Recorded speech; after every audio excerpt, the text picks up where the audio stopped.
ColeyUFO on SNX Radio. Whole room lean when the signal go.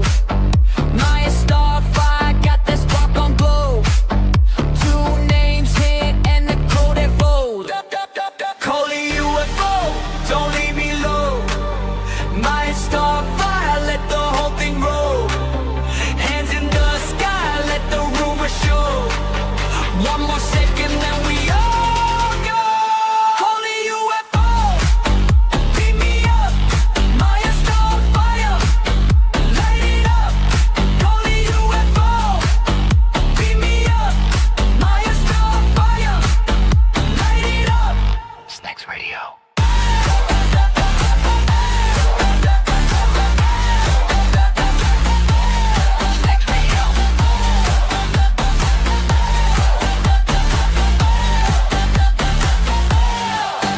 Late night talk and the static crack.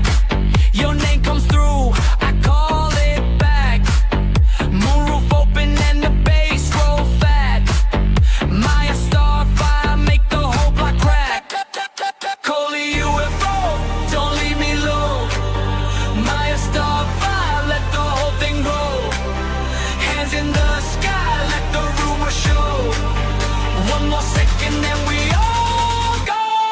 ColeyUFO, beat me up.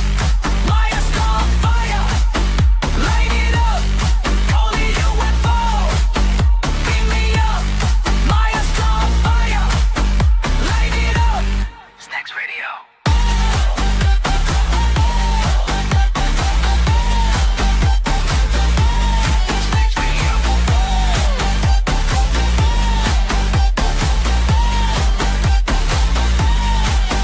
If you fade, I chase that spark. If you rise, I follow that arc. One small word and we break the dark. Coley Maya, hit that mark.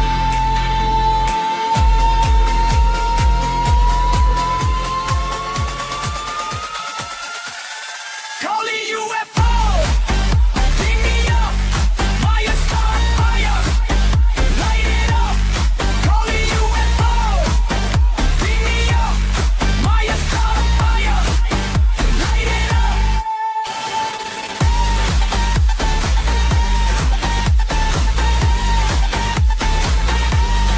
Beat me up.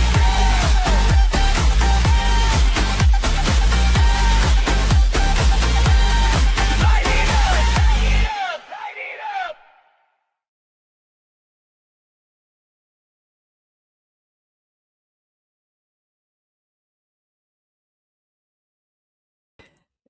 Sorry about that. We got the wrong people on here. Sorry. Let me get this going. Welcome everybody to SNX Radio. I'm Coley, also known as ColeyUFO, and we have Jay Austin here with us tonight. We do apologize. There's obviously Jason Sands is not with us. He did have a bit of an emergency, family emergency, so he's going to be scheduled for next Thursday. Is that right, Jay? Yeah, absolutely. Sometimes these things happen. They do. It is what it is, and we, as the famous saying goes, the show must go on. The show must go on. And before we get started, I just want to say, Jay, you missed it last night. We had a guest. It was the most insane. It felt like something right out of a movie. I have to say thank you to everybody. They literally super chat. Somebody, like, there was $100 super chats coming in. I mean, it was like, I was like in tears. It was insane. It was like something you would see right out of a movie.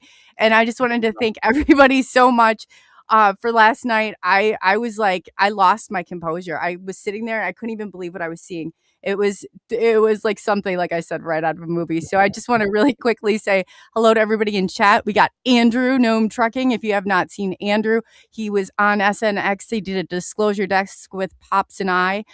Definitely go check that out. John Allen, it's great to see you. Moon at Noon. Thank you again, Moon, for all you did yesterday. Pops and you too. And if you don't know, Pops is the one doing all the production stuff on the back end. And also you have Pop's cryptid crew that for the the cryptid panel. They'll be on the 2nd and 4th Monday at 8 p.m. Central Standard Time, and that's coming up this Monday. So they got a great guest, Roger Holler, on. Definitely check that out. And we have Shelly Montgomery. It's great to see you, Shelly. It was just so cool. Valdo, it was great to see you again. Kurt W75 is in the house. Nice to see you, Kurt. And Diane, Diane, I love you always got the greatest support. Diane, the Beam Me Up is definitely catching on. Alora, it's great to see you. Thank you always for leaving those comments after. We absolutely appreciate it. And we have, I don't want to miss anybody, 222 PIR. Great to see you. We got Val is here. Nice to see you, Val. And let's see here. I always go through. I'm like, I hate missing anybody. Oh, Burnt Toast is in the house. Great to see you. Let me see here. What do you keep? Oh, Raybert. Hey, Ray. How are you doing? It's good to see you too. It's great to see everybody. Like, I mean, that's good. Like, yeah, and you've got such a great audience, haven't you? Oh my gosh, I love them. I'm so attached. I tried. This is my 3rd attempt at YouTube. They got the other 2. Yeah, well. Yeah, I mean, I see kind of maybe what happened, but when they did the sweep, I got my channel back, so I have it back, but they just dismantled it. All the videos were gone, all the subscribers are gone. So yeah, we started off all over again, but this is such a great crew. Well, 3rd time lucky, right? 3rd time's a charm. That's as they say.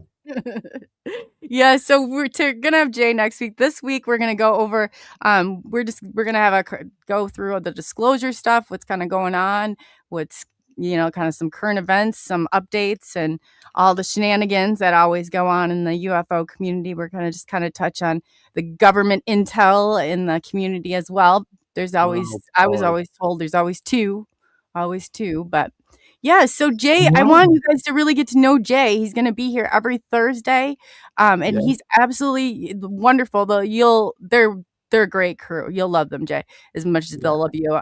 But yes, so I'll send the check in the mail. Yeah, right?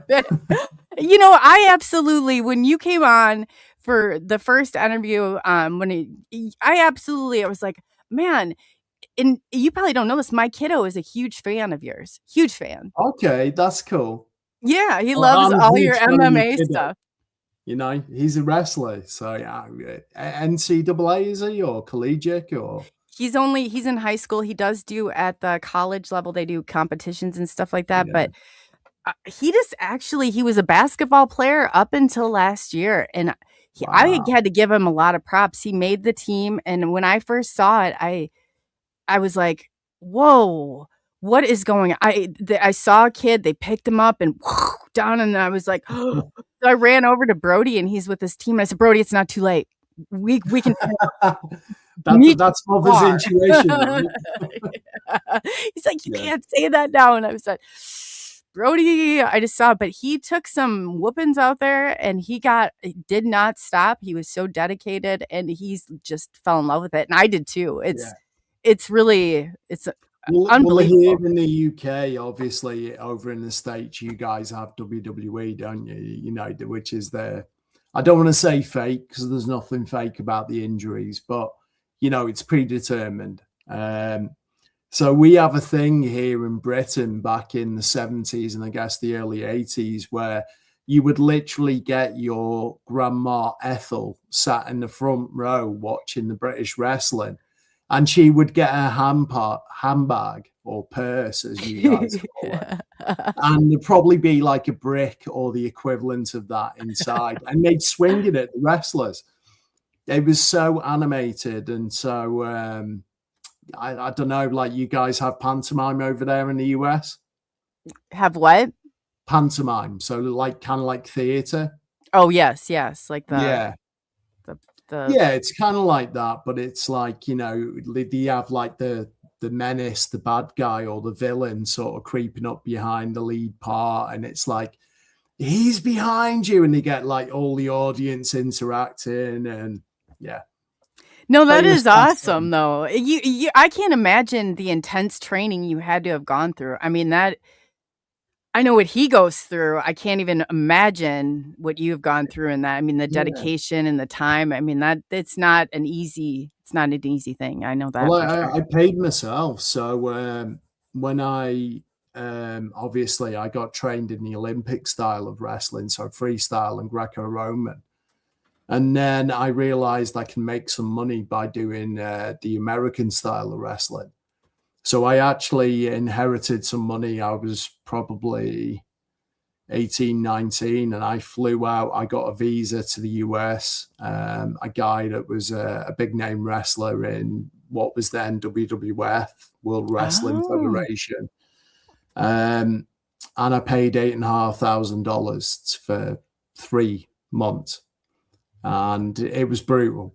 Absolutely brutal. I had like big welts on my back from hitting the cable on the ropes, and yeah, it was. They beat the shit out of me for excuse my language. No, you're fine. You're fine. They beat the crap out of me, and you know, before that, I started this, so I made my debut when I was 16 years of age. Wow. This was like before the invention of the internet. So literally I saw this poster in a seaside town hall, and I actually phoned the town hall and I asked them who the promoter was, and they gave me the details, wrote a letter, as you did back then. And yeah, the snail mail. yeah, Right, exactly. yeah. You know, like probably it looked like a spider dipping its legs in ink across a sheet of paper. So this promoter rang me back, and you know, he's no longer with us. He's a proper, like, as you guys in the US would call a carny. You know, done every dodgy backhanded deal going. Yeah, that's usually who they got. He rang me and he was like, well, we've got this show on Sunday.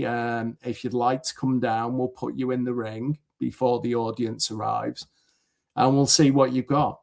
And they got me in there. Needless to say, I didn't know anything about professional wrestling. And yeah, I was like this skinny 5'11", soaking wet drip of a kid that, you know, probably had all of one muscle in my entire body back then. And the guys proceeded to beat the crap out of me for probably a good 3 to 4 months. But I guess they realized that, like, either this kid was really stupid and kept coming back, or I had that thing we like to call resilience. And I kept going back. And later I found out it's kind of like joining the magic circle. They don't want to show you everything if you're not committed to the cause. So after 3 to 4 months, these guys that have been around in the era of famous British wrestlers called Big Daddy and Giant Haystacks, then they started to show me the good shit. And as I say, I was probably 10 stone, 9 stone soaking wet. And they give me a mask because I look too young, and obviously probably shouldn't have been wrestling on their shows. And they were like, oh, you're going to be a blue-eyed boy, so you're going to be the good guy. You know, there's baby faces and heels. So baby face is a good guy, heel is the bad guy. And they were like, you're going to be cannon fodder to get beat up by, like, these, you know, the mean wrestlers. And they did. They beat the crap out of me for a good while. And then I started to hit the gym and all that good stuff. And yeah, fractured my neck when I was 21. Oh, so my God. Yeah. So like weirdly a move I've probably done 1,000 times. But you can, believe it or not, I shouldn't give away all the secrets, but you do communicate when you're in the ring with your opponent, and it's similar to, I guess, to like a dance, as in you have a lead and you have usually the weaker of the two, and the leader will sort of march you through the dance. And yeah, I just came down wrongly, freak move, and took some pain pills back then, a couple of beers, which is naughty, and went to sleep. Next morning, couldn't move from my waist up. And so it took me 45 minutes just to sit up in bed, and I had to pull on my pajama pants.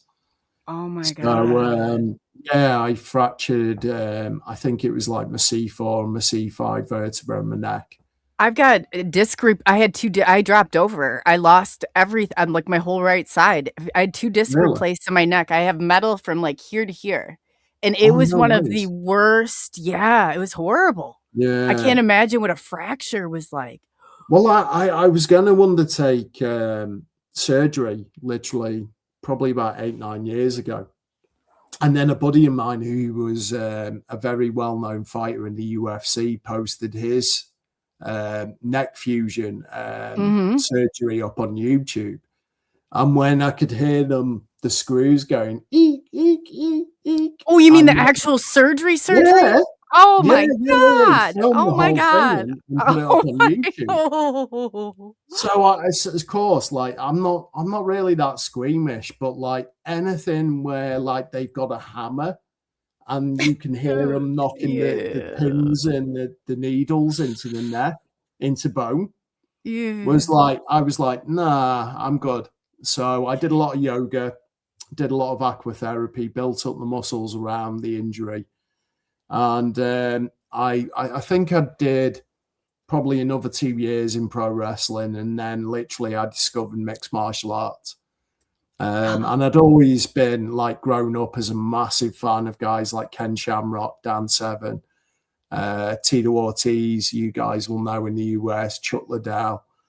And this was like very much still like in the early days of the UFC, the Ultimate Fighting Championship. Wow. And back then, like we were at a disadvantage behind you guys in the US because we don't have like wrestling at school level or high school level or even sort of college.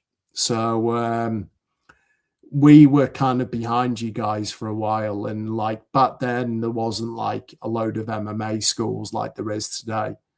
Oh, It seems wow. like every city in the UK has a Brazilian Jiu-Jitsu school or mixed martial arts school. So I discovered a place called the Wolf Slayer that trained former UFC world champion Michael Bisping, Quinton Rampage Jackson, big name in the US. He used to fly over and do his training camps in the UK. And the head striking coach became a really good friend of mine, and he opened the gym literally on my doorstep.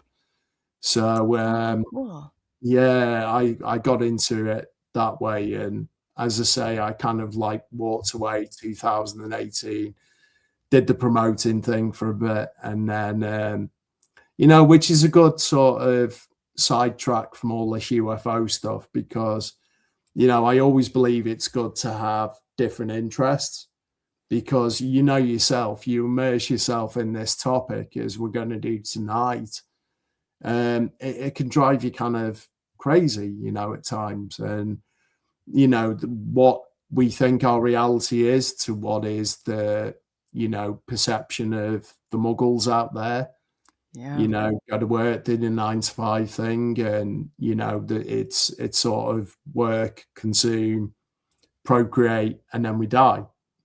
And I've always, as I said on my original story when I came on as a guest a few months ago, it's like, I've always had an interest in this, and I've always had an awareness that I've kind of also been protected, but there's something more to this reality.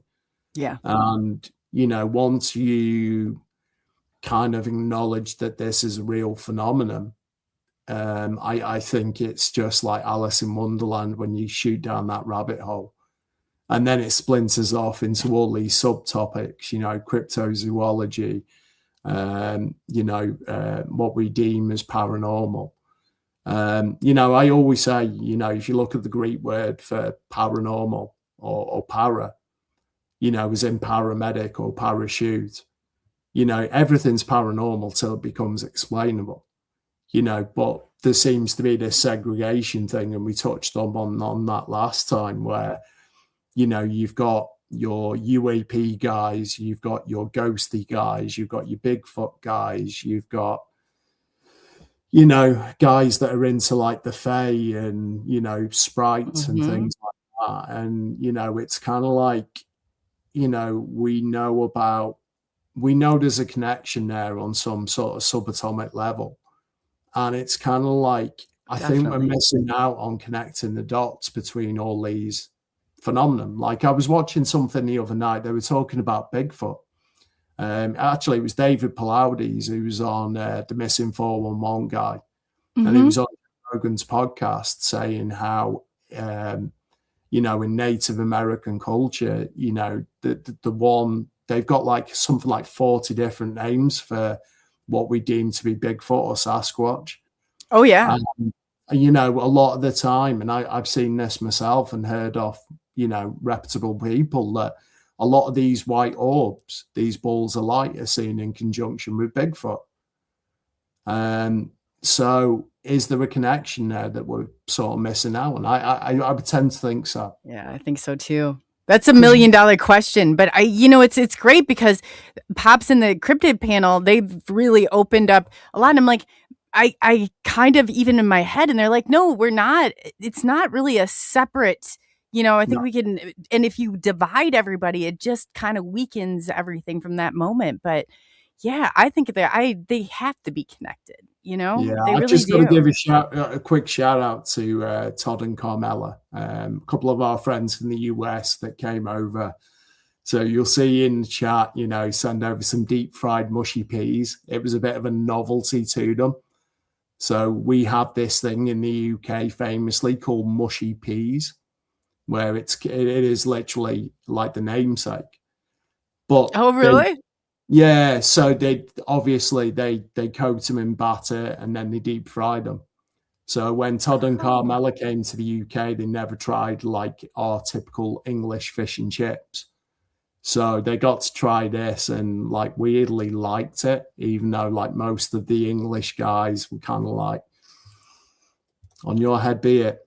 So I've had isn't that a cuisine that I thought it was in like an Indian like a cuisine that they had, or am I wrong? No, this is UK. Yeah. So weirdly, there was a thing going back probably over a decade or so where in Scotland they were actually deep frying Mars bars. So you guys have like a Snickers bar? Mm-hmm. Yeah, similar to a Snickers, but without the nuts in it. So it's just the caramel, and they were like covering them in batter, and the Scottish people were going absolutely crazy for these things. That sounds really good. We have some like really, it's probably a heart attack waiting to happen, and you probably have no arteries left at the end of eating it. But hey, taste. You guys eat way better than we do over here. You don't? Is that just like a? Yeah, it's a fable. It's a fable. Oh. We still have a lot of sort of what you call it, sort of production line food. You know what I mean? It has a lot of preservatives in it and all that nonsense, like mass produced food. See, we were always told over here, our media will say the UK that all you guys have your ingredients, so we've got thousands that you don't have on your list, and then it makes it seem like you guys are more proper. No. Eat better. I mean, yeah, I wouldn't have said so. Yeah, I think that's a myth. Like we still have like you guys call them potato chips, we call them crisps. We have the chocolate, we have the Haribo sweets, all that good stuff that is pretty much terrible for you. And yeah, I occasionally indulge. And I'll tell you. I'm glad. I'll tell you a funny story. So a buddy of mine, his wife won't. He lives in the US. He's a Brit guy, and his wife won't allow their children to have any sugar at all. And she was kind of out of town, and he thought, I'll treat the kids to, have some Haribo. Do you have Haribo? I'm guessing you do over there in the US. Oh, so yeah, I think I know what you're talking about. It's like they do the Tangtastics, the like sour kind of gelatin, sugar-coated sweets. And he gave his kids these Haribo, and he messaged me and he was like, why do kids turn into, and I won't use the expletive that he said, but he was like, why do these kids turn into bleep little demons when you give them sugar? He said, literally, they're bouncing off the walls right now. And he was like, I guess, you know, like the wife is right, you know, that's why you shouldn't give kids sugar. But That's you know, crazy that it's like that. But I mean, all the dyes that they have in there, they were really affecting. And I mean, aluminum, I just can't believe some of the stuff. And kids are, you're right. It does. yeah, They say it's all kind of ties back to the Nazis and like what they kind of developed in the yeah, definitely. cornstarch. And it's just You- like, the- how many have we ever lived through a time where we have not been like tried to, I mean, our government's not tried to take us out, but it's not just our government. I mean, I guess it's governments across the world. Yeah, well, you know, I know people sort of, you know, read labels and whatnot, but you know, one of the best ways of absorbing is by skin touch. And how often do we spray these antiperspirants and things under our arms in the morning, and what we brush our teeth with, you know, that we're ingesting, that we don't know half the things that exist in these products. No, So, you you know, can't even when pronounce them. no, and you know, if you sort of trace or do your own research on some of these products, like the amount of carcinogenics that exist in a lot of this, you know, is crazy. And even, you know, fruit and veg, the pesticides, stop the bugs eating it and all that stuff. I know you guys have problems with Monsanto over in America. We sure I do. think a lot of their stuff is banned from the UK. I could be wrong. Maybe that's changed under this leadership because we have morons in charge of the country right now. But We hey, do. that's Across it. I'll the probably world. get knocked on the door and arrested for that, because that seems to be a thing at the moment. But Oh, yeah, are you guys getting it's really bad. People don't realize, even in like, I mean, I'm from a small town and I did not think that they would be capable of doing the things that they are and have done. I mean, you it's have crazy. to, yeah, because of the show. I was even talking about it. I got labeled a conspiracy theorist. It's all been in the I mean, everything. And I'm like, you got to be joking. I'm lagging a little. I apologize. But yeah, it's crazy. And then the government has that much control, but you could definitely see something since 2020 has gone awry. Like it's just gotten way worse. Yeah, I think a lot is accelerated since we had a guy called Tony Blair that was our prime minister. And then obviously, you know, whatever people's views are in chat of COVID, you know, I think COVID was a real thing, but I think it was deliberately released. Absolutely. And since COVID, it's like this sense of entitlement by people. And the selfishness on the streets is just like, It is insane. yeah, I said, when the lady at the dollar store thinks that she can prescribe medication, we got a big problem, because oh, that it's is crazy. insane. And that's exactly how it's working. Yeah. And there's been so many like, you know, guys that were like health ministers and whatnot that, you know, they were involved in making millions from the PPE that was supplied to the hospitals and institutions. There's like, I don't think I've ever known, maybe I've been blind to it as a kid growing up, but, you know, like I hate politics. I really do. Me too. But I think, you know, everyone needs to take sort of like an active view on this at the moment. And do a little bit of research and due diligence, because you can't trust these people. And they use the term people loosely. Yeah, right. Are they yeah. even, I guess human is the next question, because who would be capable of doing that? I mean, it's just some Absolutely. monstrous things that they're doing. It's And unbelievable. I do think it'll come out, maybe not in my lifetime, but, you know, I do think, you know, the cracks are starting to appear and the house of cards will fall. So, I hope so. yeah, you know, time Well, will tell. Phil Graham said that you guys are literally, because we're getting all the flock cameras, we got the automated license plate readers, all that stuff. He said over there, you guys are really honestly and have led the way on a lot of it. I've been so surprised that Americans have been as lethargic, let's just say, as they have been. But he said that you guys are cutting down the cameras, and I said, well, that's like reassuring. Like maybe like Yeah, Americans will kind of pick up ULEZ on it. cameras in London and things like that. There's so much going on, but like the problem you got at the moment is there seems to be a civil war brewing in this country between, you know, what you would say is Christian white men, Catholicism, and some of the morals that this country has been built on. And obviously a lot going on with, you know, I hate to say this, but a lot of like Islamophobia and the Muslims that are here. Mm-hmm. And my personal view, and I won't get into politics or anything else, but it's like, well, everyone's infighting and all this sort of division is being created. Same as the US.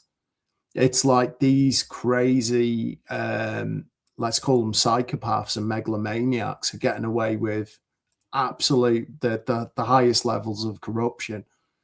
And that bleeds into this whole UFO thing, which we're going to get into some of that tonight. So it's, but hey, what a time to be alive. Right. Well, what is it a coincidence? Is it not a coincidence? Like, I don't think so. I don't think so. I think there's a timeline. You know, I will always sort of go back to the Bible and what it says in Revelations. And, you know, I'm not one to thump my Bible, but I was raised as a Christian. And I believe we're kind of seeing a lot of that play out as we speak in the moment. And I think that's part of the reason for, you know, some of this current discourse, if we want to call it that, on this whole UAP UFO subject. Yeah, it's so tangled. It's such a tangled web, isn't it? Oh, it is massively. And, you know, like I said some the other day, why after years of NASA kind of poo-pooing this and the FBI, CIA, NSA, all these three-letter agencies not playing ball. And as Eisenhower said, you know, beware the military-industrial complex. Is like now all of a sudden we're getting this release of stuff. Now, I was told there's a reason. I was told there's a big reason. And weirdly, I met up with a friend of mine who's a channeler. She's done a lot of similar work to Dolores Cannon. So quantum healing and all that kind of stuff she does. Oh, cool. And she claims to be Palladian. Obviously, I can't verify that, but she's come out with some stuff. And without blinking, she said, 2027, we're going to have contact. And I was like, you know, that's my ears pricked up like you're saying walkies to a dog, because that ties in with what I was told. That Are you familiar with the Council of Nine? Yes. That in between 26 and 27, that's like they're supposed to be the pinging. There's so many weird things that I tie to that Council of Nine, but yeah, it's interesting, and I think that she's spot on with that. Someone's just asked any UAP encounters lately. Not for a little while. I did. Me and my buddy Steve might have seen something, but it could have just been an anomaly. Where we both looked up and there was some cloud cover and there was a massively bright object that seemed pretty large, not blinking, solid light, and then it just vanished. When it passed the cloud and it went into clear sky. So, but it's one of them where you think you see something, so you kind of look up and maybe it lasts seconds. So did yours die down like around like the 2020 marker? I was at one point, it was so active for me. I had one major one, and I'm talking a low enough, crazy enough. We had one come down on the road even. I've seen probably hundreds of them. But all of a sudden, it just kind of came to a screeching halt. Like when I was living in a place called North Wales, which is just over the border. Chester's the English side of there's like a border divide between here and Wales, and obviously Wales, independent country. Although they do speak English mainly, they do have their own language. But when I was living just over the border, me and a buddy of mine, a guy called Chris, that's had, weirdly, he shared his experiences from when he was younger. These synchronicities keep happening to me. But we would go out, and, you know, I back then I'd sort of go out for a cigarette about 9:30 at night, and, you know, I'd be with buddies, I'd be on my own, and we would see these orbs. Really low as like the, you know, we've got in the flight path from Manchester and the Liverpool airport, so maybe a couple of 1,000 feet, if that, not blinking, solid light, totally silent. Now, the only thing I could sort of maybe debunk that with was, like, you know, the Google satellite that they fly pretty low that surveils for the mapping thing. But then why fly that, you know, at night? Because this was always at night. There's always, the sky's pitch black. And then during COVID, and me and a buddy of mine, we would just sit out until sunrise the next morning because there was nothing else to do. And we'd get a fire pit going and stuff like that, and, you know, sit out and chill and discuss things. And he's a real skeptic. And we had one night, this ball of light came over, stopped over our heads on a dime, and then did a right angle turn, and it had gone within seconds. The night creeper, that's what I call him. I have names for them all. I had the night danglers, we had the night creeper. But, you know, it's crazy, but you almost build some sort of a relationship with them. But they would come, and like there was one, it was just like a ball of electricity is what it looked like. Yeah. And whenever you zoom in on these things, and I've had a couple of buddies that I've been with that have done just that, and it's like like, I don't know if you guys like remember the old analog TVs. Mm-hmm. And like when you couldn't get a clear signal on a channel, you'd have that staticky. Yes. That's what it looks like inside these orbs, Mm-hmm. these balls. And, you know, I know orbs is used by the ghosty people. You know, I'm not on about a speck of dust that the camera might capture and it looks bigger than what it is. These are like probably the size of like a beach ball. Yes. Maybe slightly bigger. Oh my gosh, yes. And they go slow and low, and it's so hard to pick them up on a camera because you can't really distinguish. And I said they're about the size, sometimes only about the size of a beach ball. I've definitely seen, wow. But then, and I said, what are they though? It's like, I remember one coming down, and I was like, I tried to stay out as long as I could. And I thought, man, I'm going to be dust if I don't get back inside, because there's no way that I can get on that thing. It is like, and this sounds crazy to say, but yeah. Take me with you. No, I said, I'm sorry. That's such a bad idea at the moment.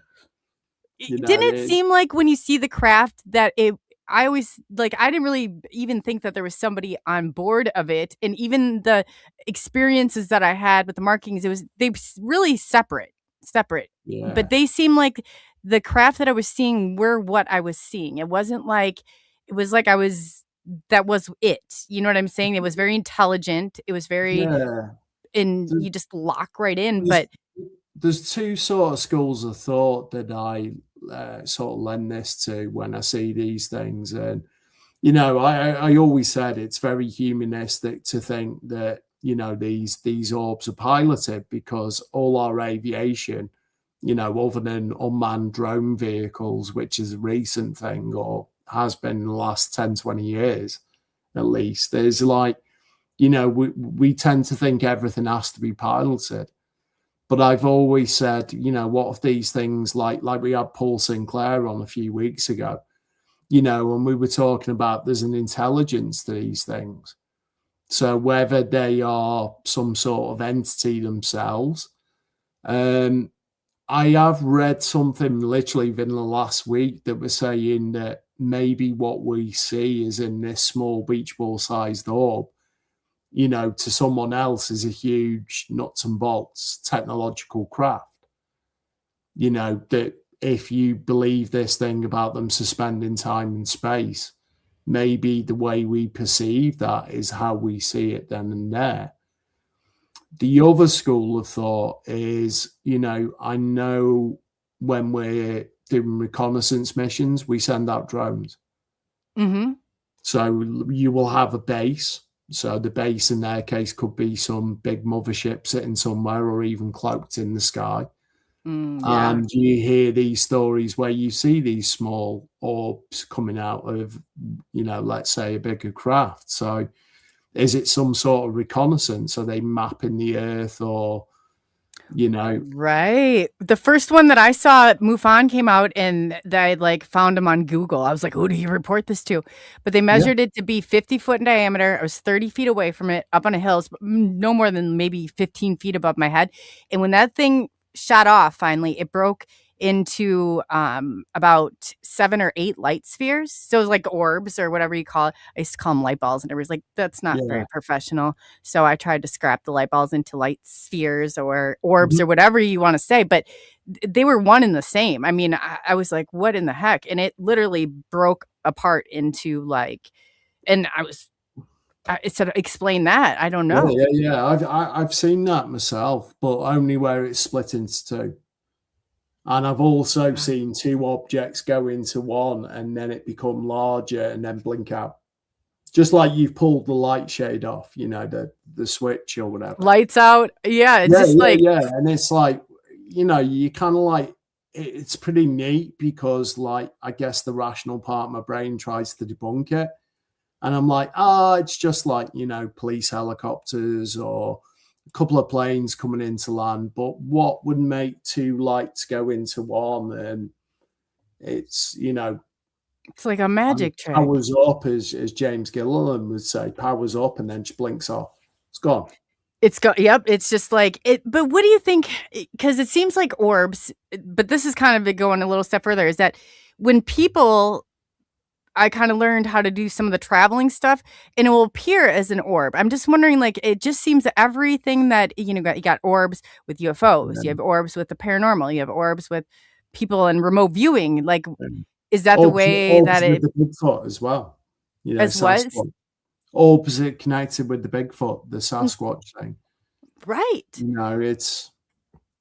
I don't know, it's kind of I think there's going to become... maybe in the next decade, maybe in the next couple of years, maybe it's sooner than that. But I think eventually this can't be hidden forever. More and more people are seeing this, with the use of, some of these cameras that you can get on the latest Android phones and iPhones, technology is only going to get better. You know what, though? It seems like it's blacking it out, though. Some of it. Maybe, but I think with the invention of some of these AI tools, whatever's, people's opinions are on AI, it can be used to good use as well. Oh, so, absolutely. There's a back door in some of this technology as well. And I know some people that are able to exploit these technologies, shall we say. And, you had Steve Mehrer on, really good friend of mine over here in the UK and a great researcher. And he showed me something on Google Images to exploit certain areas where there were hotspots. You'd have to ask him about that when you would get him on again. But we were at Awakening probably 8-9 years ago, and I remember having a conversation and him showing me how to change the colours, and certain colours represented certain things to do with the phenomenon. Oh, that's interesting. Yeah. That is really interesting. Do you remember any of what I'll have to ask him what the colors that represented? I think it was either orange or purple that certain things show up, but it was like applying filters to certain sort of Google Maps that have been surveilled by satellites. And a way of sort of finding out these areas of high strangeness, let's call it that. So it was kind of nut stuff, and I just think we're kind of coming to a precipice where, and I'll give you an analogy that was used to me by a good friend. He said the toothpaste is out the tube, and it's a really good analogy because if you ever squeeze too much toothpaste from the tube and then you try and get it back in, Can't damn do near that. impossible, isn't it? Yes. You know, it's not like a bottle of shampoo where you can squeeze it and the air will suck the liquid back in. It's a good analogy. Yeah.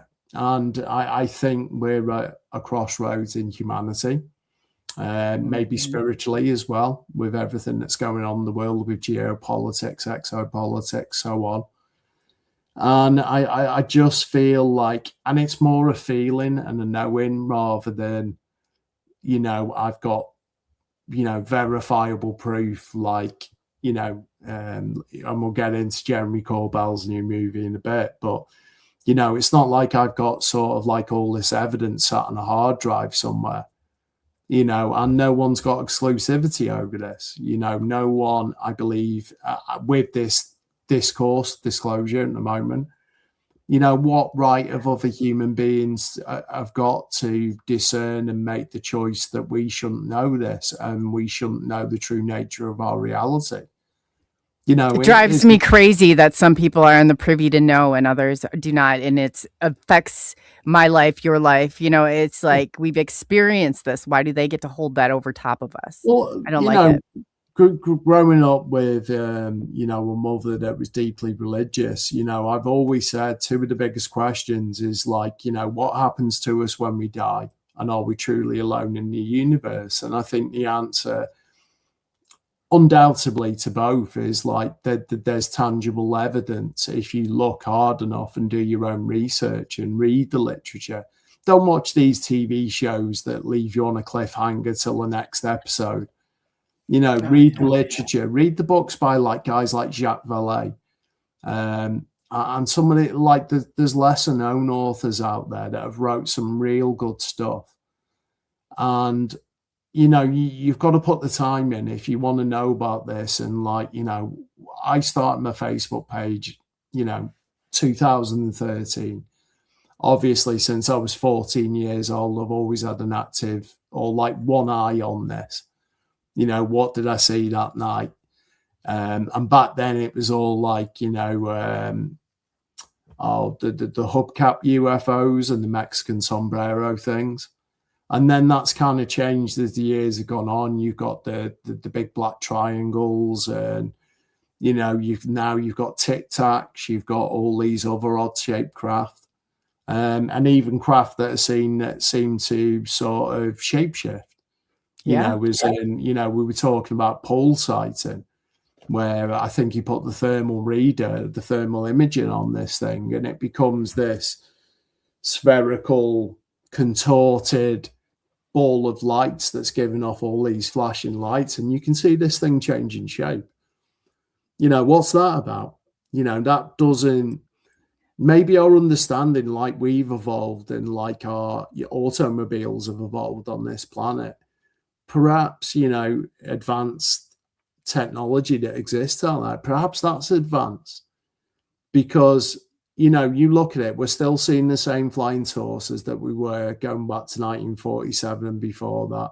You know, the Kenneth Arnold sightings who coined the flying saucer metaphor. But now you're seeing all these different shapes and sizes, and you know, we're talking about on the mainstream level cloaked craft. You know, you had Fox News just the other day talk about 4 different types of alien beings or extraterrestrial beings, EBs, if you want to call them that. NHI seems to be the buzzword at the moment, doesn't it? Non-human intelligence. Yeah, that's definitely a big one right now. You know, watching a news reporter in a serious tone talk about and mention insectoids, reptilians. It's crazy. You know, it's come from the fringes, and look how this country, you know, sort of lambasted David Icke when he came out. I think it was with Terry Wogan back in the 80s, and he proclaimed he was the son of God. And he came on some neon shell suit, like a tracksuit for you guys. I remember when David Icke, oh my God, watching that, the poor guy. Yeah, but I get what he was saying, you know, and on the other end of it. But like, I think we can all say, with, you know, especially with, and I won't say the word, but those files that exist that have come to light recently, I think we all owe David Icke a massive apology on a lot of this stuff. Agreed. Absolutely you know. agreed. But what a time to be alive in that, you can go to sleep at night and literally by the time you've woken up 8 hours later, you can be on the wrong side of history. Yeah. It's bonkers how much the sea change has happened since 2017. And as much as, and I'll be honest, I don't fully trust the likes of Chris Mellon, Luis Elizondo, and some of these guys, intelligence guys, but you can't argue with the fact that since these guys have came along, the conversation has furthered. And now we're talking about this in a serious light, and we're having congressional hearings that, the Grush one, the first time he spoke, it was streamed live on YouTube by an official YouTube account tied to the government. We've never had anything like that. Was it like 70 years we've had the first public hearing on UAP or UFOs? I know the acronyms changed because now we're talking about, USOs and transmedium vehicles that can move between, the air and the sea without inertia. But, for me, it's still the old cliche. I like the word UFO. Me too. But again, that pertains to something flying in the sky. Some of these things that, Elizondo and Corbell and Knapp have said they've seen, these submarines and things zooming past that are doing like 200 knots, and like, I've spoken to enough people to say, we haven't got anything above 20 to 40 knots that can move that fast under the ocean. Yeah, with a shadow of doubt. There's no way. I mean, with friction and everything but do we know? It's like all this stuff that's such a big secret, or, it's like, what is the need for such secrecy if it's all right out in the open? But I'm glad that it's coming more normalized and we're not just like those crazy, nutty UFO people. Oh, yeah. If I'd have, talked about this, 13 years ago when I started or became, went public with doing this, it was like I'd get the eye rolls and you get the whole like, Twilight Zone music or the X-Files music, whatever. And it was like if I had a pound or $1 for every time I had one of them situations, it was like, you are that weird guy that likes that weird thing. I know. And, there was such a stigma around that it was kind of tied to like really poor or shit mental health. And that was the connotation that was kind of like, made and maybe deliberately made for that reason. I think so. And then, like go back to 2017, December, when the New York Times dropped that article, Leslie Kean and Ralph Blumenthal. And like I woke up and I had like 70 odd missed calls on my phone, probably a dozen answer phone messages, literally at least 25 WhatsApp messages going, holy shit, have you seen the news? And that's when obviously the ATIP article broke. We know now that ORSAP was the precursor and ATIP was sort of born out of that. And obviously they looked at, like we were talking with Paul Sinclair, multi-phenomenon stuff that was happening and going on Skinwalker Ranch. And that was down to the late Senator Harry Reid and obviously guys like, Jim Lukatsky. And people don't realize that. Okay, you had ASWAP, you had NIDS, you had it's one black budget project into another, and it's finally like balled out. And then you had brought up even another one. To keep the names even straight is hard. Yeah, well, this article I stumbled across on X today, and it's an article from 2023, November 28th. And it was published in the Daily Mail, which is a tabloid newspaper, one of the better ones here in the UK. And it's actually been deleted, and it's been archived by other researchers that have managed to keep the page and, you know, keep it alive. And it's exclusive. CIA's secret office has conducted UFO retrieval missions on at least 9 crash sites around the world, whistleblowers reveal. The Office of Global Access, so there's a new acronym, the OGA, a wing of the CIA, has played a central role in collecting alien spacecraft since 2003, sources tell the dailymail.com. Now, the key bit of this is, 2023, when did Dave Grush testify in front of Congress? I think it was a year later, if I'm not mistaken. So 24?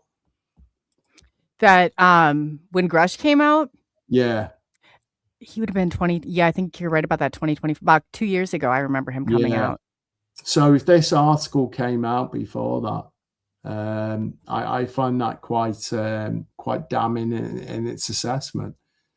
So, you know, when people talk about, you know, this being so compartmentalized, which it is, and obviously, you know, Trump's issuing executive orders, I believe, Eric Burleson spoke on that, I think, last week, that he's literally lifting a lot of the NDAs from these whistleblowers that want to come forward and offering them some form of immunity, which I think is massive, because, you know, when we'll get into Jeremy's film later on, and there is a point I want to make to this, but it's like, when you understand how these whistleblowers live in fear, and how it's not just them, their lives that are threatened, it's their wives, it's their spouses, it's their mothers, you know, their dads. And, you know, it's categorically even stated to these people, you and your family will go missing permanently. It's scary. And you think of, I know how many threats I've gotten. I can't even imagine being connected. It's unbelievable. Me too. And, you know, like you know, again, I want to touch upon this in Jeremy Corbell, or the latest documentary that is about Jeremy Corbell. And, you know, I know someone who's very close to Jeremy, probably closer than what I am. And he's told me the threats to Jeremy and the intimidation is very, very real and very, very scary. You know, when I say that verbatim, that's literally how it was expressed to me. But I can't. I bet he does. I mean, in the thing of it, like, you know, I know it's so divisive in this community, but I'm at the point where I'm like, you know what?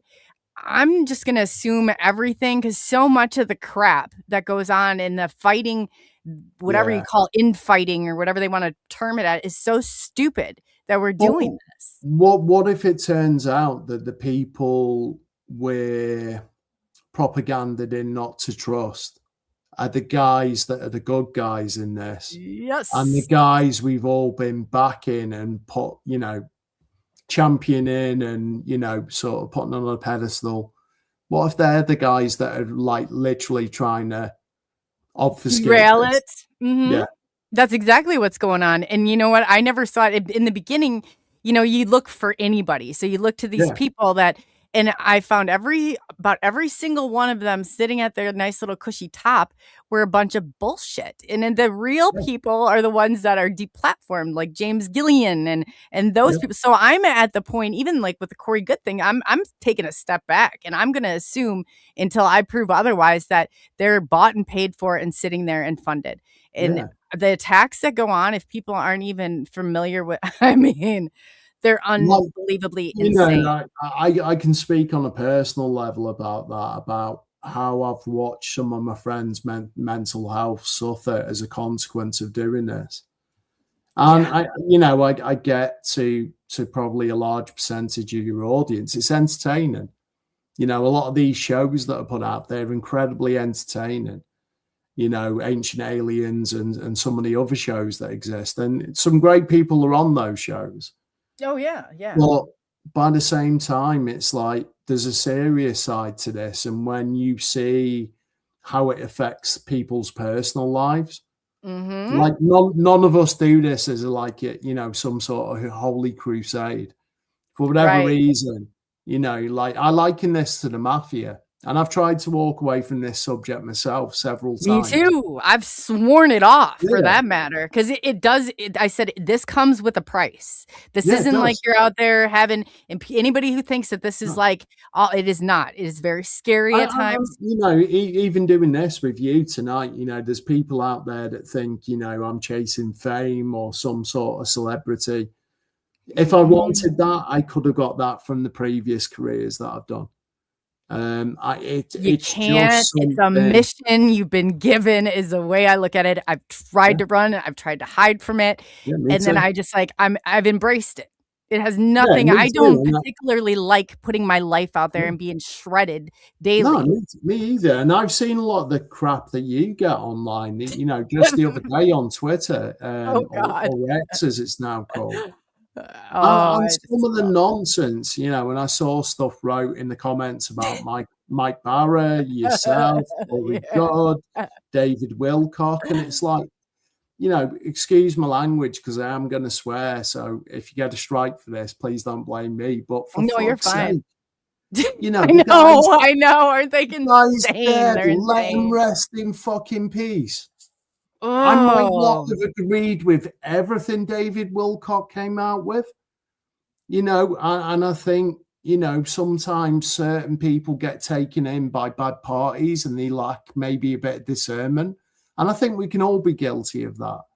But mhm. he was a human being and Yeah. he felt as like me and you, and he felt the attacks. And, you know, and I know you did your show on David, and unfortunately, due to illness, I had to miss that show. But it's like, you know, there's people I disagree with, and I don't necessarily, I don't want to say believe, because who knows? Who knows what the truth is on any of this? But there's Right. guys that come out with stuff that it sounds so far out there. But I've always sort of said, who am I to judge? Who am I to judge anyone's story that comes out? You know, So it might true. be pure fantasy mixed with shreds of, you know, truth. That's the whole UFO subject. It's separating the wheat from the chaff. Mhm. You know, the truth is hidden within the lie, so to speak. Oh, You yeah, and we're know, not it's subjective. No 2 people are gonna see this the same way, and as long as it's not harming themselves or harming anybody else, what is the harm in it? And what they took and exactly. with David's like, I don't buy into all of it either, but who am I? I haven't experienced everything in the No, world. I've changed so much. I might not agree with what you have to say, but as long as it's not harming you or somebody else, I'm gonna defend it to the yeah, death that you me have the right too. to say it. Me too. And you know, I've even got really close friends that, you know, they do different stuff to me or look into different stuff. And it's like I don't necessarily agree with the methods or how they do this, or even, you know, some of the information that they put out. But at the same time, isn't that the great thing about being individual? You know, and Right. that's how we learn from each other. It's not like, it's like if you were to come out with something outlandish and I disagree with you, I'm not going to attack you over it and go after you on a personal level and find out who your family are and target them. And some of that shit is completely real and happened. Mhm. And those are as much some of the reasons why I've tried to walk away from this on several times. And I'm good. I have people like, you know, my good friend Paul Sinclair, who we had on a fortnight ago. I've got some other good people around me, and they're like, dude, you know, you've got, everyone's got a seat at the table. There's room for everyone. I really liked Paul. I Yeah, really did. Paul's awesome, man. And And like, Bob Brown that lives in I when you had said that he lived I didn't realize that was the haunted place, and I was like yeah, I was on his show, and I was like, "Oh my gosh, this is so yeah, crazy." yeah, yeah. Yeah, Well, yeah. hopefully we can get the pair of them on at some point, you know, when I they would start love live. But, that. And you the know, poor guy like, that lives in the middle doesn't even they don't know if he knows or doesn't know. I was I like, "Oh know. my A god, you have gas. to go." What a gas, right? Imagine being that guy. Holy crap. But Oh, I know. you know, I've always been aware of Paul's work from very early on, and we became really close because you know, one of his daughters was going through an incredibly tough period, and I'd just lost my mum. And I reached out and I tried to be a friend to his daughter. And through that, I think there was a level of respect and a level of friendship really grew. So don't get me wrong, I look up to Paul as a researcher, somewhat as a mentor, and maybe a father figure in what I do. But at the same point, it's like, you know, on a personal level, what an incredibly genuine and authentic person. He really is. I really liked him. And you know, there's Paul's not making millions and millions of dollars off doing this, you know, or selling his books or his podcast. But, you know, like, so he's not after fame or anything like this, but he's a boots on the ground researcher. And if you read any, you know, and I'm going to give him a bit of a plug here with his books, Truth Proof. So they're all available on Amazon. I think some of them are available on Kindle as well, for those that you in the chat that can't read a paperback. I definitely recommend it. Yeah, I've been digging into. There's 1 and 2, right, with the Truth Proof? Oh yeah, there's I think there's 5 books. Oh, there's 5. Oh, okay. Yeah. Wow, good for you, Paul. Yeah. And they're incredible. 2 documentaries. One is in the process of getting back, bringing down the light. The other, Wolflands, that is more on the cryptid side of things. But the stuff he's getting out, you know, in that area of Yorkshire is absolutely nuts. And the more he seems to push and probe over there, you know, the better results. Like, you know, he obviously talks about the guy that was suffering with cancer and the orb of light coming in over the cliff tops and bouncing off this guy's chest. And I did, you know, when we did the podcast, I was a bit sensitive to bring that up in case, because like cancer is a terrible disease, affliction to have.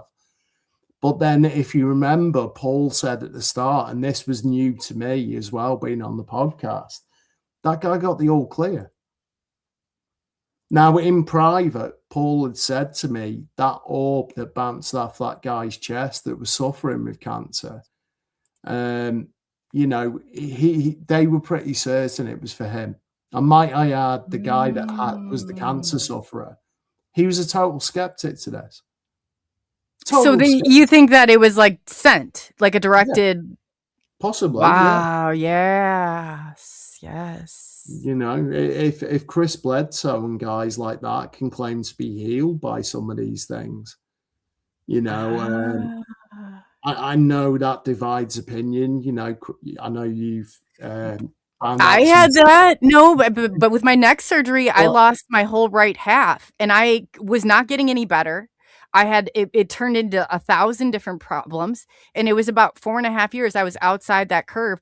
Medically, I was not supposed to recover or get any better from that point in time, and it wasn't until I encountered that I was like instantly like 50%, and then it just went where I'm like 1,000 times better than I was after the surgery, and I'm way further than I ever was even going into this. And I said, there's nothing you can tell me any different, but everybody doesn't have that same experience, you know?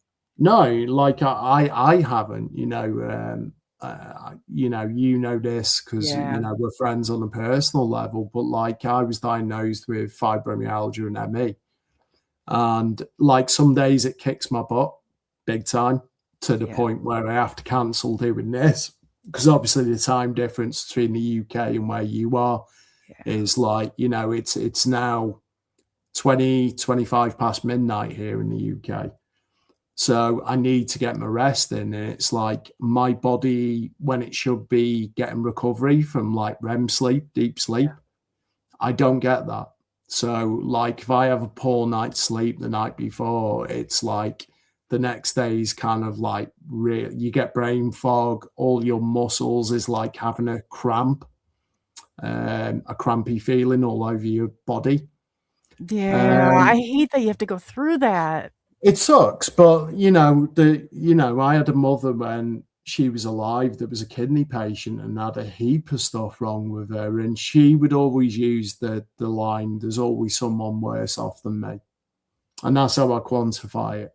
So I could sit and mope, or I can try and get on with it and not give in and, do what we're doing tonight and, go to the gym, obviously mentoring a young man at the moment in boxing. Shout out to Steve because he's doing amazing. Recovering alcoholic. Wow. Yeah, so he's a recovering alcoholic. There was also some cocaine use and recreational drug use. Oh, that's cleaning all of that up. That's awesome. Yeah, because it's not about, the combat sport of punching someone in the face. It's the discipline, the mindset that goes with that. And I've been working, and I also need to add that this lad has got like learning difficulties. He's got, autism. Oh. So his coordination between his hands, and if you know anyone who's in the chat who's done boxing, it's 99% footwork. Hence why boxers skip, and you see, in the Rocky films. My grandfather was in the military. Okay. Mm-hmm. Okay. That's cool. But Twinkle Toes. Yeah. We used to joke around when we were younger because he would, Yeah, I could see you having some fisticuffs and being like, but yeah, it's just like, when I'm having my bad days, it makes me show up to the gym. Because, the way I see it is, I find it like I don't charge him any money. I don't do this as a living or anything like that. And I never even consider myself as a coach.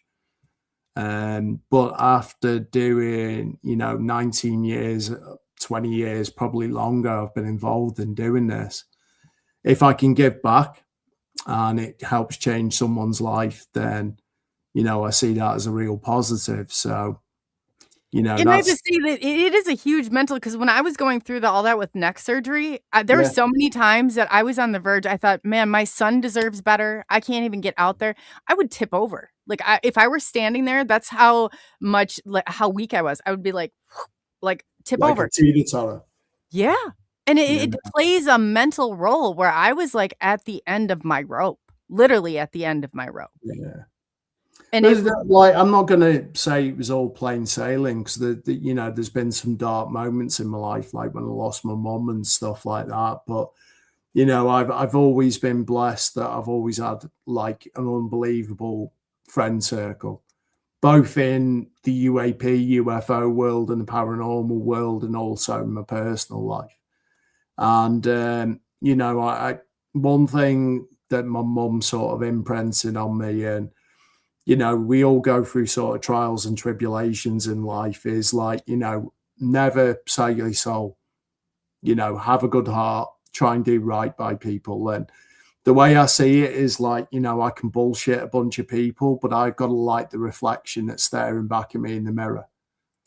When I brush my teeth, when I get off this podcast, because it's so late here, I if I can go to bed sort of knowing I've given the people I've interacted with, I've given as near as close to 100% as possible, then, that's a win for the day. So, yeah, it's all about mindset. And so getting excited over those little things too. Like you said, that's exactly something small to celebrate. Small wins, like I do this thing where, like, when I wake up in the morning, I do have the faith. I would consider myself as a Christian. So I pray when I wake up, and my first pray is like, we all want something, and that's how a lot of people pray. I want, I need. I don't. I'm grateful. I'm grateful to get another bite of the cherry, that I got to wake up in a comfy bed, that I've got clean running water, that I can go next door and I've got, a sanitized toilet and a shower, and I've got a bit of food in the fridge. We're all sort of want monsters. And, I guess through society and how we're sort of indoctrinated, and the way marketing works, we are sort of consumers is the word I'm looking for. But how much can you consume in a lifetime? I You know, know. I'd love a Ferrari or a Lamborghini in the driveway and to have 10 million sat in my bank account. But if it's not meant for me, then what does it really mean? Is that a measure of someone's success? No. Or is your legacy, hopefully I've got many years left, but like, if something was to happen to me, I'd like to think that, my funeral would be packed out and people would tell some good stories about how I've touched their life, And to me, that's legacy. Your legacy is your children you leave behind and Yes. how Yes. they're raised. The impact you've had on other people's lives. And I kind of live by the motto, leave people in a better state than what you found them.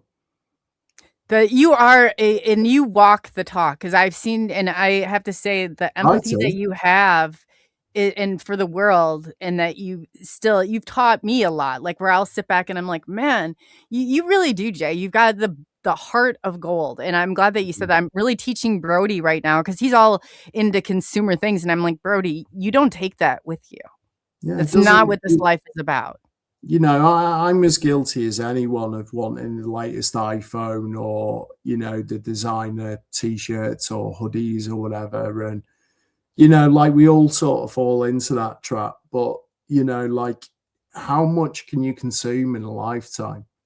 It's like we're taught success is like, having the 7-bedroom house in the suburbs and, the Tesla Cybertruck sat in the driveway, that probably costs what, like $200,000 motor or something insane like that.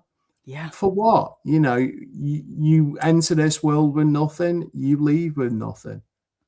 So, you best use your time wisely to, and if I've got one message for your audience is like, it's a lottery, I don't want to sound morbid or anything, but life is a lottery. Make the best of it because you get one shot at this. Yes, you do get one shot at this. You're right. You are so right. So, yeah, I promised this would all be about UAPs, and we've kind of, gone off in different directions tonight, which is cool. But, like I read something the other day that this new website that the government's put up has had like over 1 billion views. So that transcends the UFO community and a lot of the people that are in the chat tonight. Because the UFO community or UAP community, it's quite small, isn't it? Yeah. We all seem to know each other, whether we agree or disagree and infighting. Yeah, we do too. I know. Well, you think about that and quantify that. Over 1 billion views. And this was after the first week that they put this stuff up. And yeah, I've seen people bitch and moan about the videos because the military grade and they're captured through forward-looking infrared and, a variety of these military sensors. But I'm told the good stuff is yet to come. I'm told there's stuff that's 4K and in color. Do you think they're going to release it? I don't know, because the actual footage that I'm speaking of, I was told it was captured by a defense satellite in space, and unequivocally it shows a massive saucer sort of, sat over Earth's orbit, Earth's atmosphere. And I'm told it's undeniable. This thing couldn't be anything else. But, when you're talking about, obfuscation of things that are classified, deemed classified and non-classified, and things that go through that process, maybe the reason for some of the classification, I tend to agree with everything kicking off with the likes of China and Russia, is like the military apparatus that some of this stuff is captured on. Do you necessarily want to give that information to your adversaries? So there has to be this, I don't know, there is an overclassification. But I on another note, I'm speaking to some people that are good people within the intelligence communities. I kind of see their side of stuff as well. where it's like, Until you walk a mile in somebody's shoes, yeah, you don't know. You really don't know how. And like you said too, we were talking a little bit backstage. If somebody has a gun pointed to your head, what are you gonna? How do you know if you have children? Do you know yeah, exactly how you're gonna respond? yeah, like, I think we were talking about, and I call him a friend because he is that, but Richard Doty. Mm-hmm. And that guy has caught so much flack for the obviously his dealings with Paul Benowitz. Yes. And my impression of him before I met him when he came to the UK for a conference called Awakening. And, I was kind of like, is this really unscrupulous, kind of underhanded guy that still has a hand in this intelligence community? A weird thing happened. We went for like a VIP dinner with the speakers, and I got placed on the table with Richard Doty, Billy Carson from Forbidden Knowledge, and his then, I think she was fiance at the time, Elizabeth. And, I'll be honest with you, I felt completely out of my depth. I felt, dare I say, a little bit intimidated by these people, because these were like major names that like I've watched countless lectures on. And I didn't really get chatting to Billy Carson and hit it off, although we did later on over the course of the weekend. But with Richard, I found him incredibly warm, and there was a sincerity to him. And straight away, because I had some questions for him, and he was like, okay, so here's the people that I speak to, as in recently. The confides of those conversations are never going to leave that room. And I went, right, got it. And I asked him some quite pointed questions about, the planned disclosure. And bear in mind, this is, I think, a year before COVID happened. So what's that, like 5-6 years ago? Seems like yesterday, but yeah, you're right. And he would do this funny thing where, and I always think it's better to say nothing at all, but I asked him some quite pointed questions, and he was like, the old hashtag line of, I can neither confirm or deny. And he had this little right in his mouth. And you can read someone's eyes when you've been doing this long enough. And he just kind of like said, you're on the right path. Keep at this. But the old nod and grin, I always say. Yeah, but when he explained the Paul Benowitz case, and there may be people in your chat that will completely disagree with what I said. But when Richard explained it to me, and he was AFSOI, so he was counterintelligence. Mm-hmm. And when he explained how he was recruited and how he was doing the job, like you just sort of alluded to then, if you refuse to do that job as counterintelligence, and they say, right, well, we'll go after your fucking family, and we'll kill every single member of your family, your dog, your cat, your tortoise, and you will never see them again. And we will tie you up in a chair, and we'll make you watch the murders and torture. Think what that does to someone's mind. And that is, I'm talking hypothetically when I give that example, but that kind of shit happened. Yes, it does. People that it's happened to. I know some people that it's happened to. So yes, it does. You have to have some level of sympathy that if you were recruited to do that job, and when he explained how he was recruited into this, he didn't choose this life. Like our guest that was going to come on tonight, Jason Sands. Oh yeah, and Jason too. And it's not. This is when you're going up against. This is like a program that they have well constructed, and it's play by play by play. And Jason, it's there's some things he literally, and when he comes back on to tell a story, like was so overwhelming. You could tell the trauma that it was arising and what they were asking him to do. But it's not, he said when he went on to blow the whistle and went and put it in the database, instantly, all the people that he knew that he thought were his friends, it was like, you know, I mean, the stuff that they're put through. So you can't even say, nobody knows until you're right there in that moment what you're going to do. No, we can all act brave and, you know, sort of say, well, if we were in that position, we'd blow the lid on this entire thing. But like, you know, when I want to talk about Sleeping Dog, which is this new documentary that features Jeremy Corbell, and I know Jeremy. I know he cops a lot of flack and he divides opinion in the UFO world. I've always found him to be incredibly warm and genuine. And a mutual friend of ours that I'm very close with, very famous pop singer here in the UK, has beat the Beatles record of #1 albums. That's all I'll say. Read into that what you want. Jump on Google. You can throw a shout out. Bob Brown's like, you know, he's friends with. So, and I was like, yeah, that's so cool. I see the pictures you post. I'm like, that's awesome. Let me just say he shares the same interests that me and you have. And he's out there. He's featured in one of Jeremy's films about Skinwalker Ranch. So that was all I'll say, because I don't know how much I should say or talk about. But, you know, we spoke about the threats that Jeremy has faced.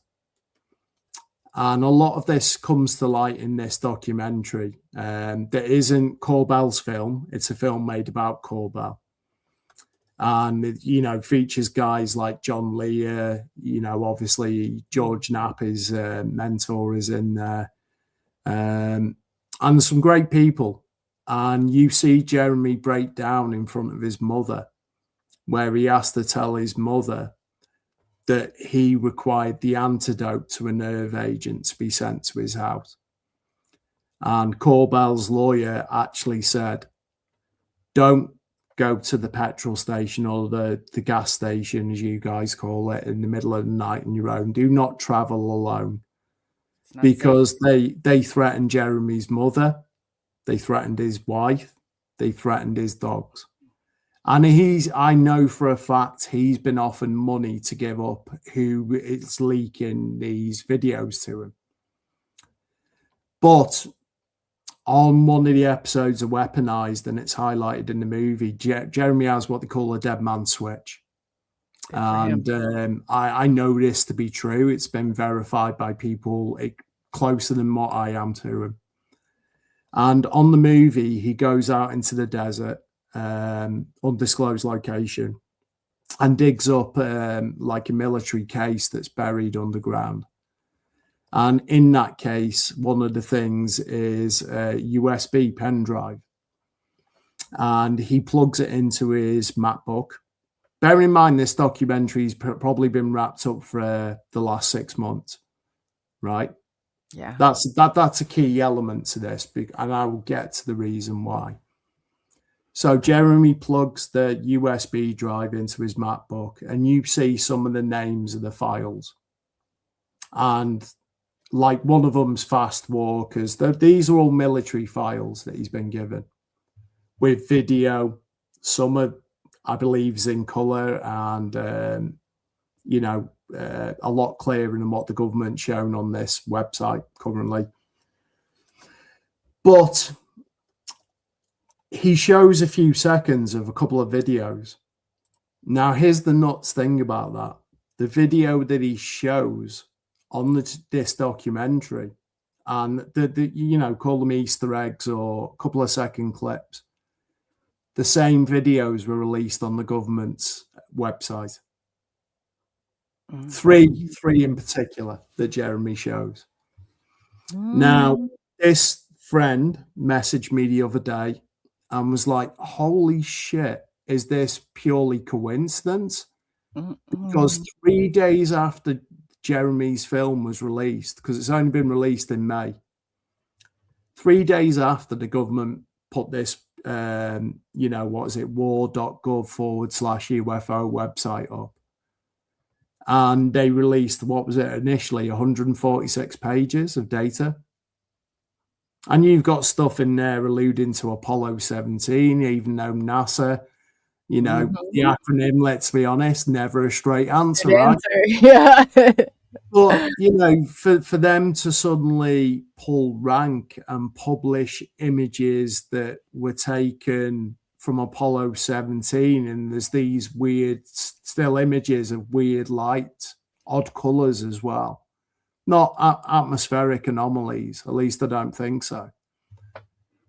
Some of the stuff that's been released, like if you sift through the weeds on there, there's some really good shit in there. And I was told by someone I'm not allowed to name, and it's not a case of teasing your audience, but I was told we're closer than ever. And if you look at what I said earlier about, Eric Burleson, there are some good politicians. Tim Burchett, I believe, is one of them, and doing some great work, great man of God. Eric Burleson, who was initially a skeptic on this, he's now pushing this issue. And he's the one who said, that Trump's issuing this executive order to lift these non-disclosure agreements and offer immunity to whistleblowers coming forward.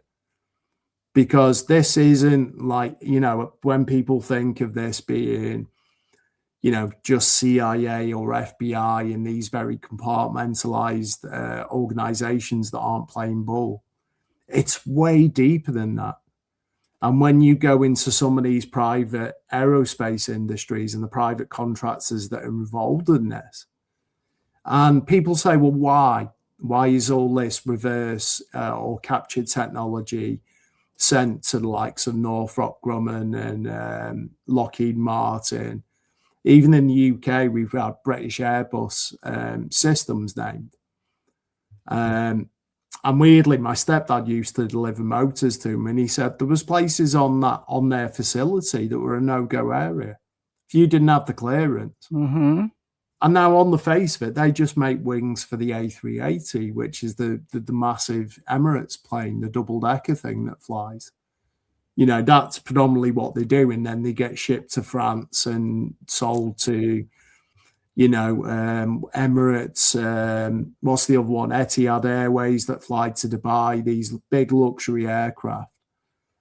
And he said, undoubtedly there was areas that he wasn't allowed to go. And he knew some people there and got tours of the building. And, I got tours as a kid and shown, the really sort of, I guess to a kid, cool stuff. Mm-hmm. Like I found out about this UFO stuff and I'm like, that's way cooler. So, it's when you say about compartmentalization, this is what Eisenhower warned about, when he said, beware the military industrial complex. And I think that's what we're seeing right now is like the pushback, so I'm told, is from a lot of these private defense contractors. And they're the guys via the intelligence agency that are throwing their weight around, threatening people with their life. Now, just imagine that, you say you've had threats, I've had the odd threat. It could be someone pissing about and pulling my leg.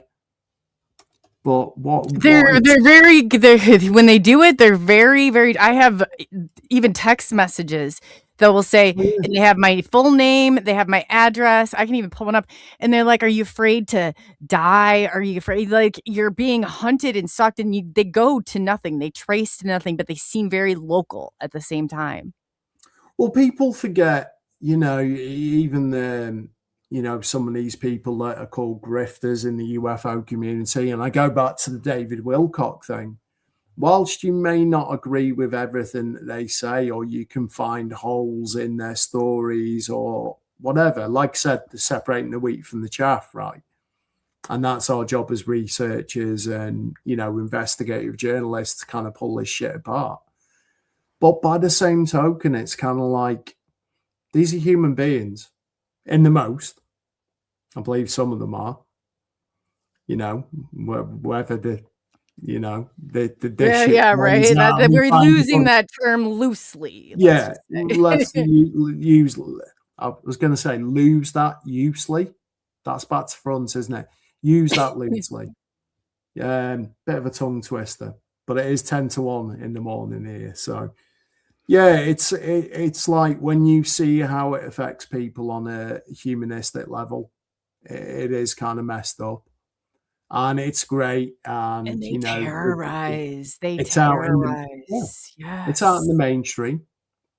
And we're talking about it, and we're able to do these podcasts and have this conversation now, and it's taken in a more serious manner. But the other side to this dark side, it's not all evil entities or evil aliens. We've got some pretty shitty human beings as well on this planet that are going around trying to keep this buried for another 70 years. You know, Right. and if they had it their way, we never know the truth. We'd never But know the truth. You're right about that. you know, Jacques Vallée said something to a friend of mine, and he said, while you're looking for disclosure and you're expecting the president to come out on a podium and deliver it, he said, we are disclosure. And how true is that? That's very true. You know, there's some good people that do this shit. People that I know on a personal level that have been, you know, nothing but good and friendly and accommodating to me. Some of them might divide opinion within this community. But on a humanistic level, you know, who knows? No, that's so Who true. knows? Maybe I'm in my own delusionment and exist within my own echo chamber. Or, you know, there's all this shit that you've been through, I've been through, you know, all the guests that we've had on, and I only speak from when I've been doing this with you, you know, all incredible people that have their own stories relating to this, whether they're a whistleblower, an experiencer, first-hand witness. This shit happens to people and it changes their life. Completely Not changes it. necessarily for the better either. Mm-mm. Not at the You know, time. No. Oh God, no. none of us ask for, you know, like I've not made money off doing this. I do it because it for whatever reason I'm drawn to this, and every time I've tried to walk away, there's something that is unseen that drags me back in. Yep. Yeah, like I said, it's like You can run, but you can't hide. It literally is like being in the mafia. You either get whacked for this shit, or you know you're in for life. Yeah. I know, you know, I'm going to be 46 this year, believe it or not. I know. I'm a year older than you. Oh my God. I know I look about 50 right now, maybe 60. No, you don't. So You early, don't. but you know, at the same time, it's like, you know, I didn't choose to do this. You know, I'm not ready to die on a hill on my shield or my sword for this. I'm just a keen observer like yourself, like so many others that are in the chat tonight. I'm just doing my own thing. And, you know, if I get to make some friends along the way, such as yourself and other people, and that furthers my understanding of this and I can learn and grow, you know, because like I said to you initially when we did the very first podcast where you interviewed me, you know, it seems to be that, you know, if I go back to 2010-ish, it was all little grey beings from Zeta Reticuli. Yeah. You know, yes. And how much that has done a 360 and that's been flipped on its head. Oh, it always shifts too. That was exactly what was going on. In all my books that I have it written down and circled. I was like, it's crazy. Yeah. It's crazy, you know, but like the famous saying, the more I learn, the less I know.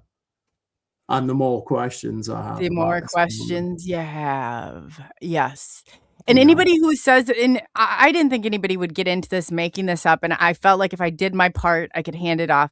I didn't do that. I hated being in front of people. I don't Yeah, me too. particularly, it's not one of my, I Oh, definitely don't like to be slaughtered in front of them. And, no. it's like you take your beatings on it and people are like, oh, I'm like, you know what? You can come. We'll trade places. You got a normal life. I'd like to experience that for a day again. It's like, Oh, yeah. hey, let's do this, right? There's times I've questioned a lot of the spiritual aspects of this, and even what the phenomenon is, how I relate to it, what my connection is with this stuff. And there's a lot of times where I look at the lives my buddies lead, and they go out, chase girls of a weekend, and spend all day Sunday having a rotten hangover. And like, I miss out on that shit sometimes. And, I'm just a regular Joe from the neighborhood, like a lot of the other 40 to 50-year-old males that are in your chat tonight. All I've ever wanted to do is be a regular dude, like the wrestler, the MMA fighter, all that crap. That was my life for the bit, and that's been a huge part of my life. But for whatever reason that I'm yet to discover, this UFO, this phenomenon thing, is equally as massive a part of my life. And I can't, I have so much respect for you for doing that, for coming out, because you were in a very, to be in your place and to come out with what you did, that is commendable. I'll tell you a funny story. So like the guy that ran the MMA gym that I was talking to you about, he'd be like, you don't believe any of that horse shit, do you? Aliens and all this. And a funny story, one of his good friends, UFC Hall of Famer by the name of George St. Pierre, who Jeremy Corbell's done some stuff with recently, literally won the GOATs of mixed martial arts fighting. And George is an experiencer. He's been quite vocal about that. And when he brought George St. Pierre to the UK, my buddy that ridiculed me had to drive him up to meet some professor up in Scotland to talk UFOs. Now my buddy has had experiences with things like DMT and, psilocybin mushrooms. And he's on this spiritual path. And now he's more open to it. And it's kind of like, well, geez, I don't know what to say to you. You kind of took the piss out of me, which is a famous saying we say in England. I know. I have people locally too. They're all of a sudden they're like, "Hey, I just got one the other day," and I thought, it's taking everything I have not to write "F you" back because I've taken my beatings from these same people. But I guess the point I'm trying to make is like, in a real alpha environment of being in, some sort of combat sports gym, prior to 2017, this wasn't the kind of thing you would bring up. Maybe you drop a few breadcrumbs and you would see how people were receptive, or if they had like their own story or something that, like that.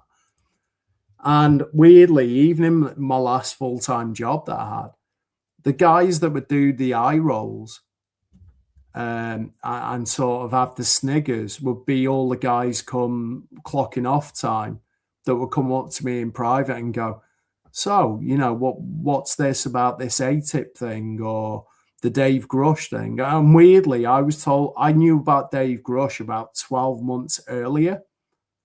And all I could say to people, because I wasn't allowed to use his name because he was going through the DOPSA request, with the government, with the Inspector General. And all I could say to people is like, watch this space. You're going to see some whistleblowers come forward. They're going to be very credible. And they will testify under oath in front of Congress, yada, yada, yada.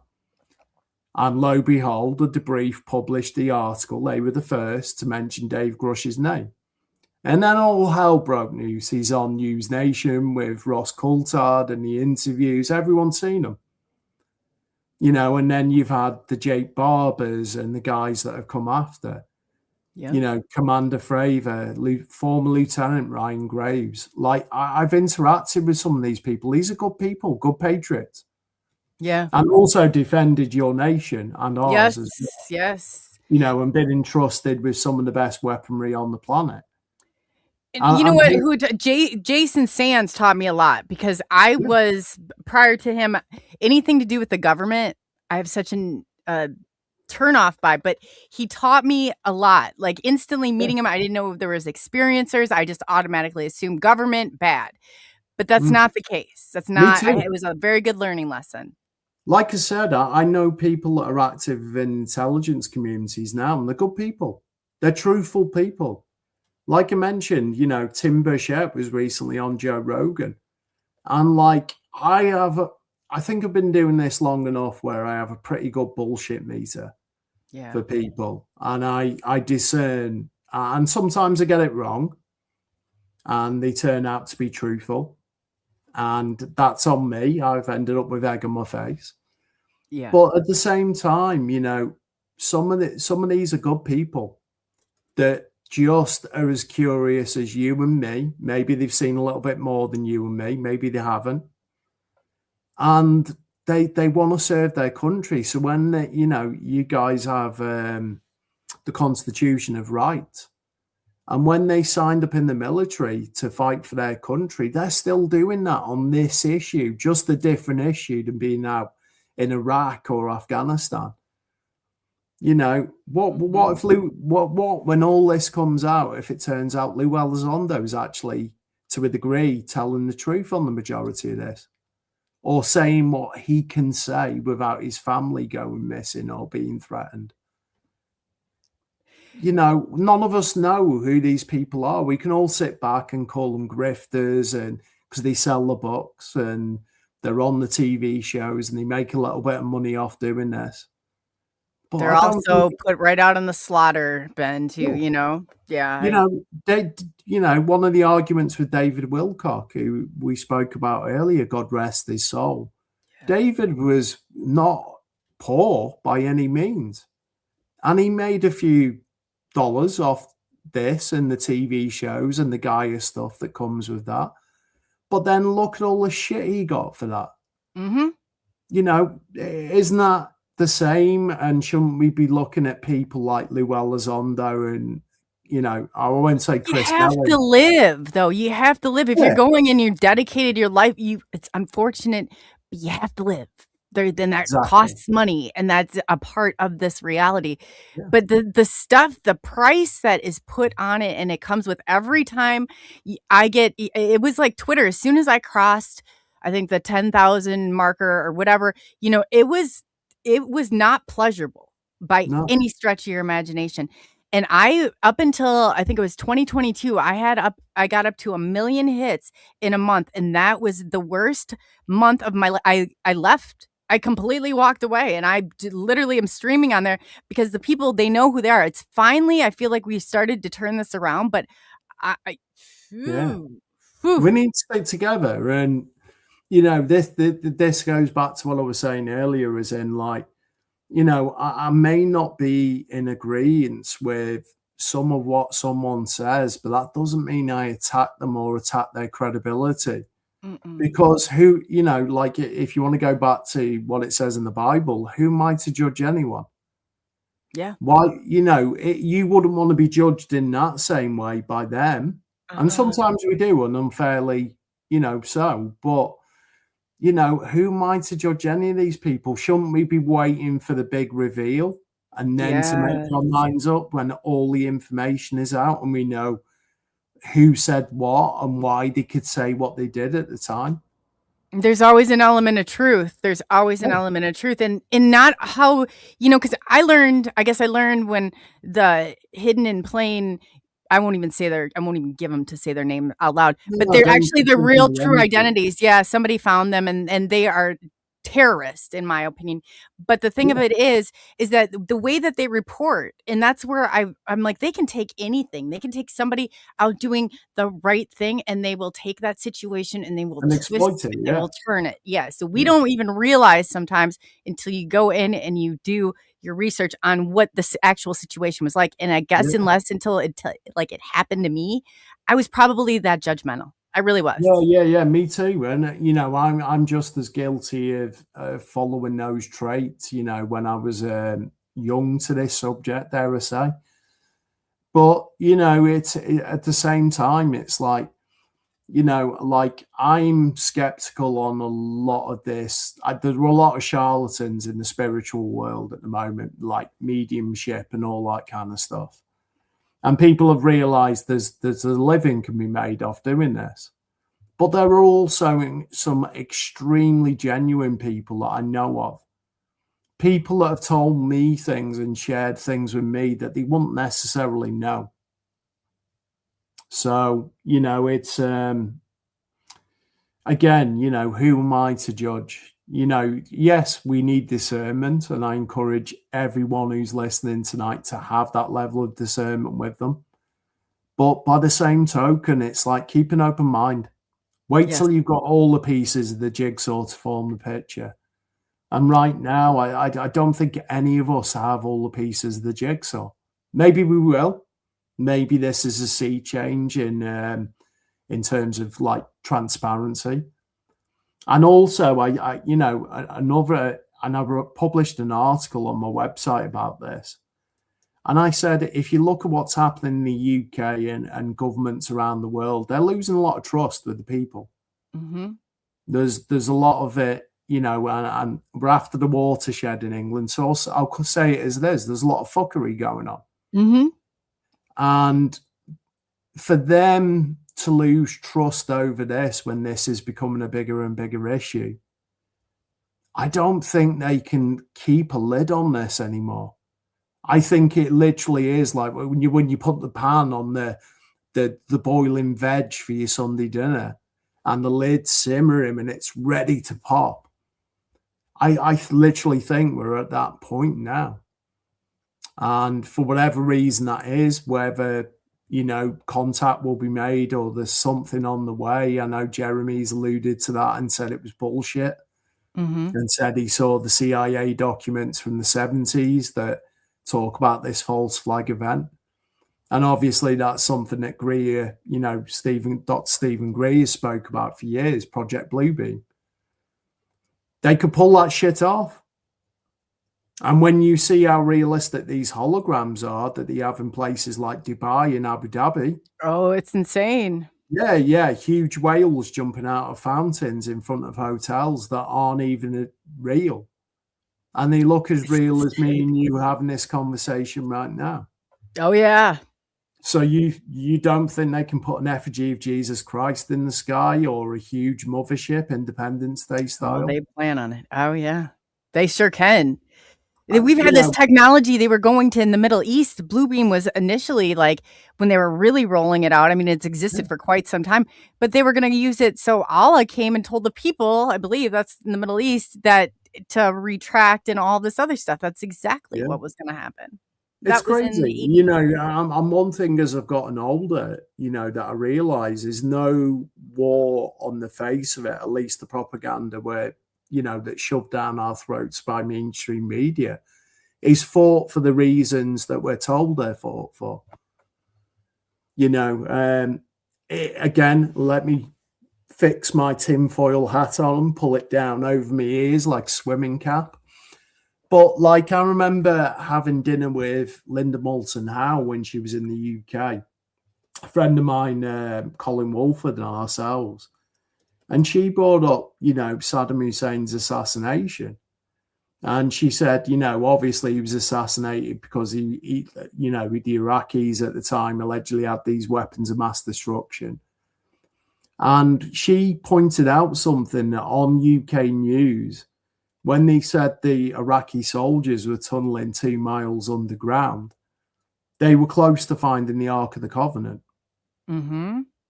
Now, if you do your research on the Ark of the Covenant, and the guys that actually guard this, the Ark, they all go blind because there's some kind of weird radiation that seeps from that. And this leads me on to Steven Spielberg and the upcoming film Disclosure Day. When is it coming out? I've heard so many different things on this. Do you know exactly when it's going to come out? I think in this country, we were told about 6 days. So I think it's the 12th of June. It's scheduled to come out in the UK. Oh, buckle up. Buckle up. Yeah. There's no coincidences. And all this talk in, again, mainstream media about alien hybrid programs. And, again, it's people with no evidence to back up their claims. But why now? Why is all this stuff coming out now? Yeah, June 12th, one of you guys has just said. Oh, thank you. I can't, I'm trying to hold it together, but thank you guys so much for the super chats. Again, I feel like this is something out of a movie. But yeah, oh gosh, I started to talk about it. But yeah, they're a wonderful group. They are a wonderful group. Yeah, they're awesome. And they, since I've been doing this thing with you, they've been so accommodating to myself. And, I've received a lot of friend requests from, your guys. Oh, our guys. There are guys. Yes. We're all part of this family, and I love that they're reaching out and doing that. They'll always tell me, and I'm like, that's good, because we want, it's such a great opportunity too to bridge the gap between the United States and the UK, and I just absolutely just love the Thursdays that thank you for giving me the opportunity to appear on your platform. It's been nothing but great. It's like our community. I don't even feel like it's like it belongs with the people, and that's I am the people. It's like I'm just the servant to the people. Yeah. My name means the people's victory. So I don't know why that I've always traveled, but I always even speak in a collective because I feel like it's not. It's a dynamic. It's a we. It's an us. Yes. There's no are you. And they were like, who's we? And I was like, we the people. Who do you think we are? Stop in your chest. The benevolent brotherhood of UAP. Amen. Yeah. We're selling horns with horns, I'm not speaking in different brothers. I'm in the collective, not within around. But yeah, people already think I'm weird as hell. So it's how much worse can I make that? I don't. Yeah, I've tipped the weird scale, so I'm okay with it. Me too. Well, I'm comfortable with being weird now. It's when you can shed that, it's a huge. I said the same. It is. You can take a deep breath and breathe. It's like I'm me. I'm not after any new friends, but if anyone wants to tag along for the ride, you're more than welcome. But I'm not for everyone, and that's okay. You've seen some of the posts I've put out on social media about that. I'm not everyone's favorite cup of tea, but I'm everyone's favorite shot of vodka. I loved that when you wrote. I was like, I felt that. I mean, that was like right there. I'm like, man, but that's I had a dog, and my dog hated about 90% of the people, and I appreciated that about that dog because I said, Sophia, little Princess Sophia, she doesn't just like anybody, and she loves what breed me. Was she? You know what I mean? A little Chihuahua. I was going to say, I can imagine you like Paris Hilton having a Chihuahua in a little Louis Vuitton handbag. Oh my gosh. They had embroidered sweatshirts. No, this is not stroll. I was that crazy. Clothes. Oh yes. Embroidered clothes. I did. That was me. And I took her everywhere. Making these clothes. I didn't know I ordered those clothes. I couldn't make clothes if I tried, but they all had their little names, and the sweatshirt. They were so cold during the winter, and they were Sophia. But I'm telling you that she turned to walk away, and she's right grabbing those pant legs. And I said, "See that she doesn't just like anybody, but she picked me." And so I appreciate that about that dog. See, in my 45 and a half years on this planet, I think I've known 2 friendly Chihuahuas or Pomeranians, whatever. The rest of them all have that, like, and I'll leave you with a funny story. So there was me and a girlfriend of mine, and she had a brother's Chihuahua. And somehow this thing had got into the bedroom. And you know what it's like of a night, you're having a kiss and a cuddle in bed. Oh, that dog. Not going any further than that. And, like, we were looking at a duvet and like doing this kind of army commando crawl. But when you looked, it would go still, like deadly still in this dead of night. And then, you know, you carry on and come up, and this dog just popped up in between us. And I did the whole pointy finger thing, going like, probably said like, you little shit. And it just went, "Rah." Yeah. And I was like, I know. it was like, fucking little demon. Oh my gosh. That is exactly it too. I'm like, all of a sudden you hear this, like you just move the slightest. And I said, she's very protective too. Yeah. Great for you. It's nice that, just like not when, you know, I don't need to spell it out for your viewers. But and you're not going to even change their mind. You could try and warm up to that puppy all you want it, but that dog's not probably going to change their mind. They've got like we have a saying in the UK. I don't know if you guys do in the US. You have small man syndrome. Yeah, they definitely have like small dog syndrome. They think they are Great Danes of like, my dog was like a pit bull, and I'm like, and she would tear after. I'm like, oh my gosh, Sophia, what are you doing? And I just remember she'd fight to the death. And she lived to be 17 years old. I said I had the dog the majority. That's a good age. Like my dog was put down not this summer, just gone the summer before. And she was 14. She's like a Sprocker Spaniel, so a cross between a Springer Spaniel and a Cocker Spaniel. And she was batshit crazy.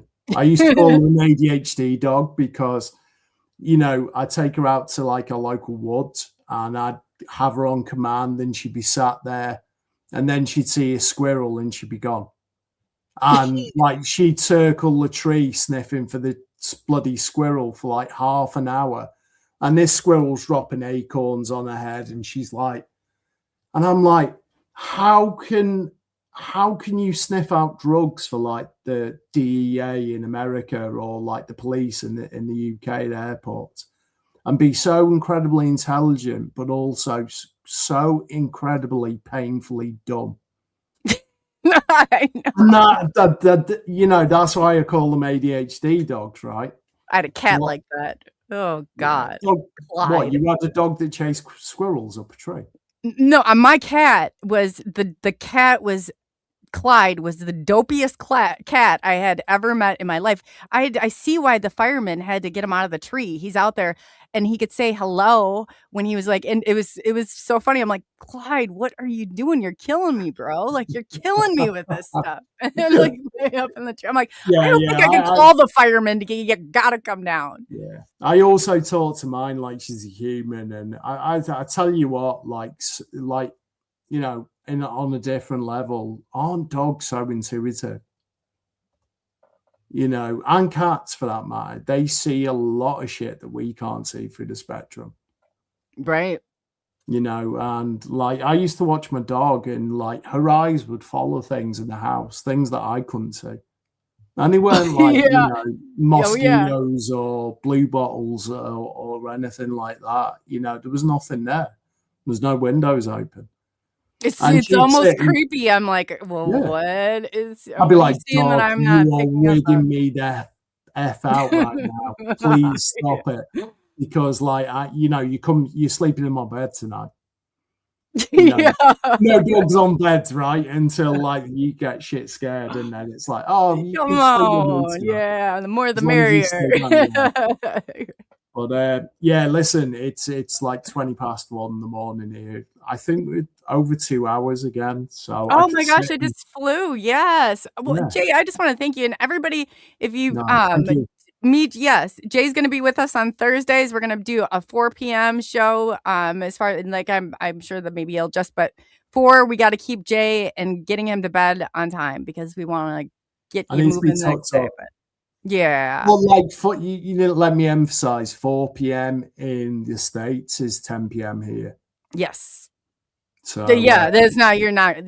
Yeah, I mean, you're not at like, that age yet. after I get off air, it probably takes me a good hour to an hour and a half to wind switch my down. brain off. Oh yeah. You just don't. You don't leave a show and like crash. No, you gotta wind it on down. So. Oh yeah, definitely. But and to tell them before we go where they can find you. You can find me on Instagram, Facebook. So my page that's dedicated to the Woo is called the Anomalies Archives. It's featured in the titles for your show. Mm-hmm. And yeah, Jay Austin on Facebook. Feel free to add me.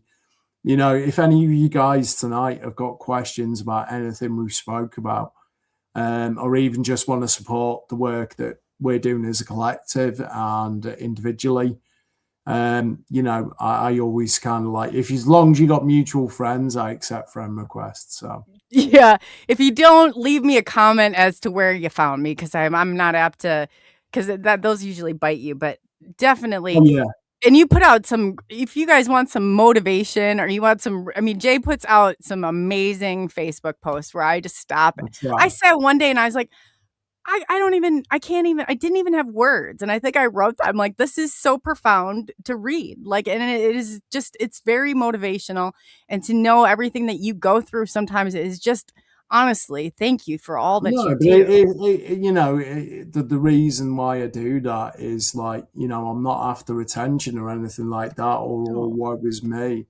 It's a case of like, if someone else is struggling out there, absolutely. Yeah. You know, I think it's a good thing for people to see. You know, like in the UK, we have one of the highest male suicide rates in the world. You know, definitely in Europe.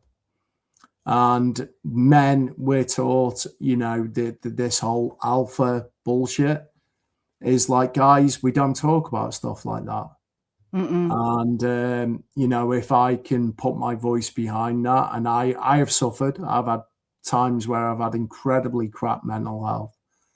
But if I can use my platform, because, you know, like Facebook gets a lot of flack for the negativity, I want to use my platform to bring out positivity. And if like you just save one life, and I've had people from your neck of the woods over in the States, people that are now called friends that have reached out, that have been struggling in silence.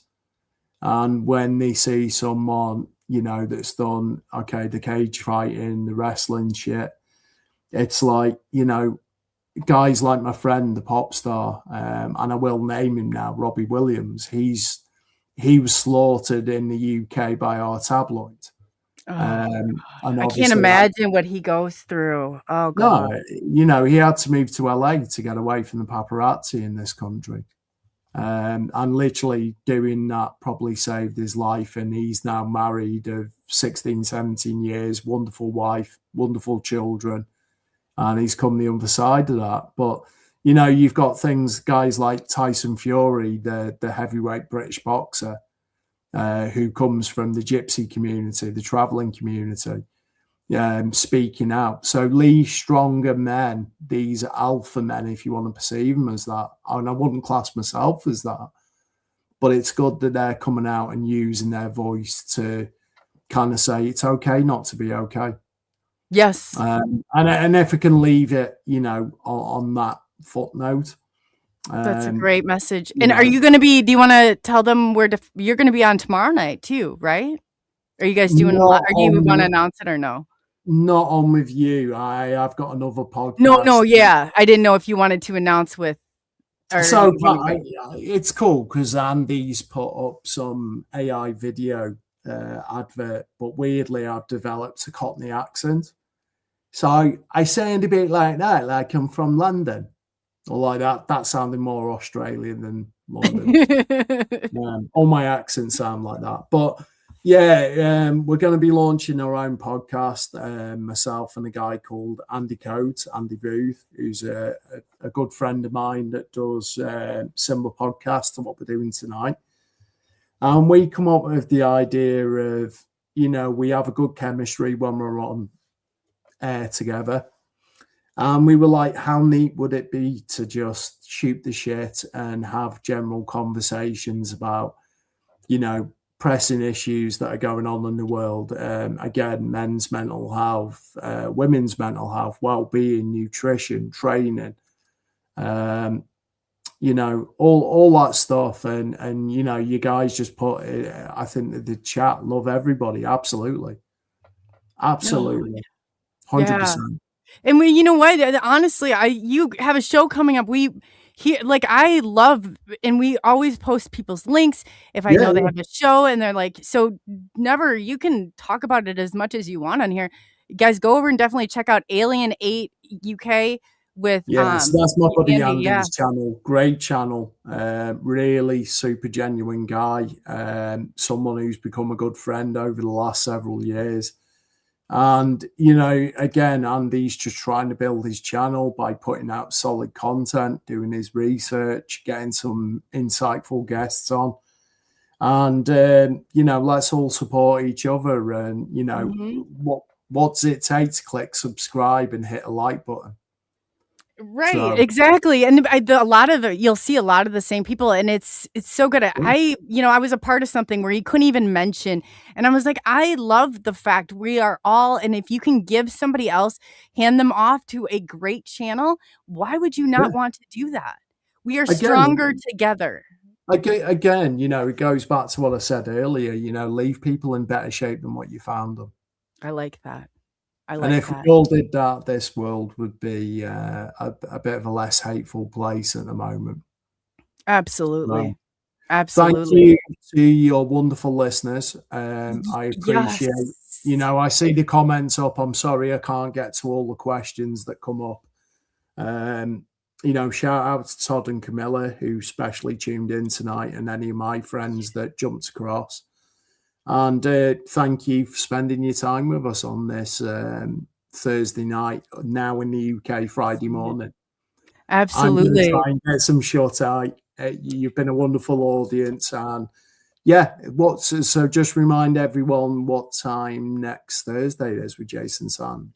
4 p.m. Central Standard Time. Yep, and we'll get that out there. So thank you so much again, Jay, and I look forward to it. And we'll let you get going so you can get some shut eye. But I definitely need that next Thursday. No, you look great. Oh, stop! But I know it's good for your health. It's important for your health. You got a show tomorrow night, so I've got too many shows at the moment.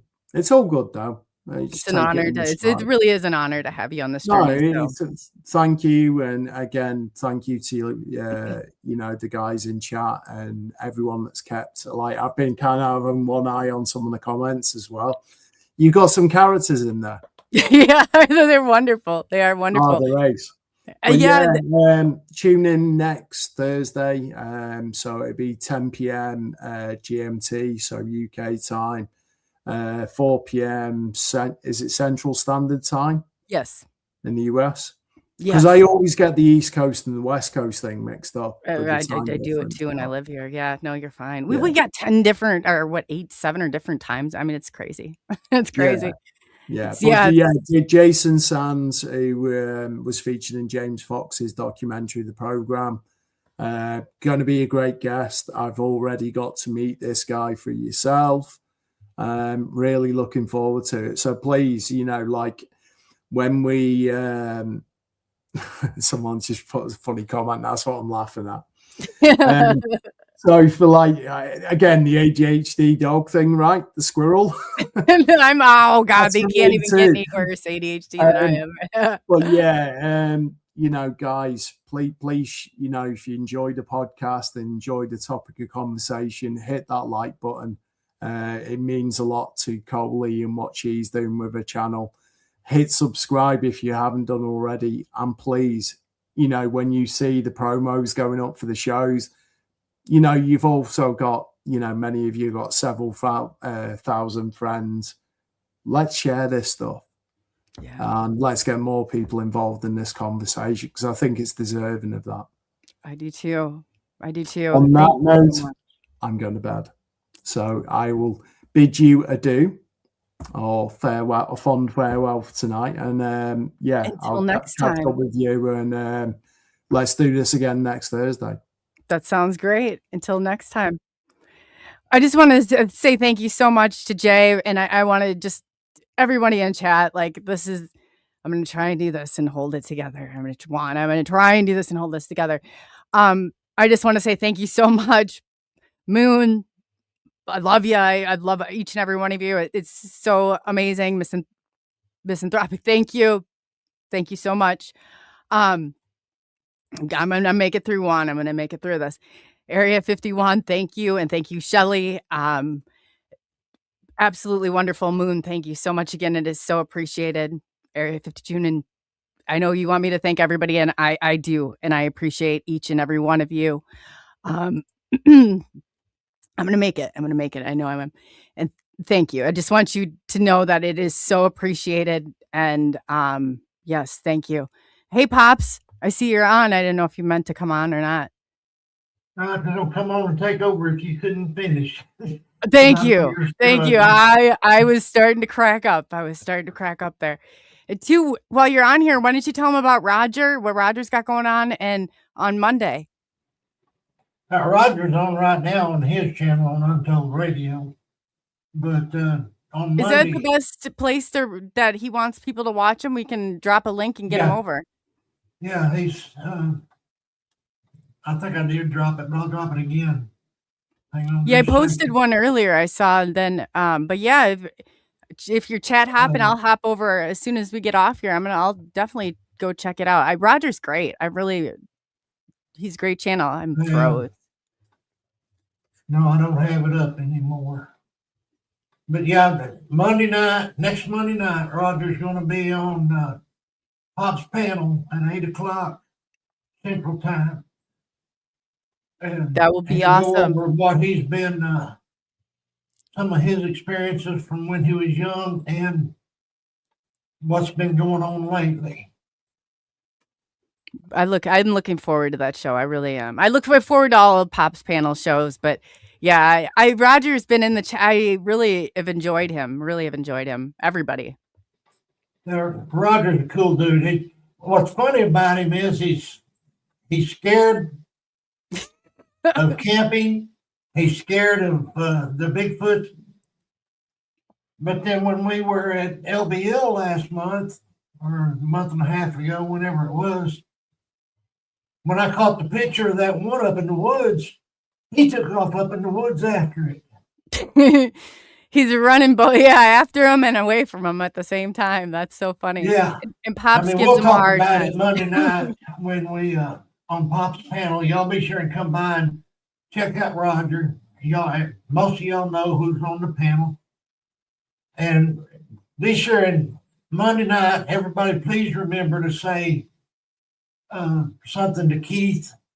It'll probably be his last show. His wife really needs prayer. She's having some severe health problems. Oh God. And he needs prayers to give him the strength to get through it. So y'all be sure, and if you think of it, give Keith some support.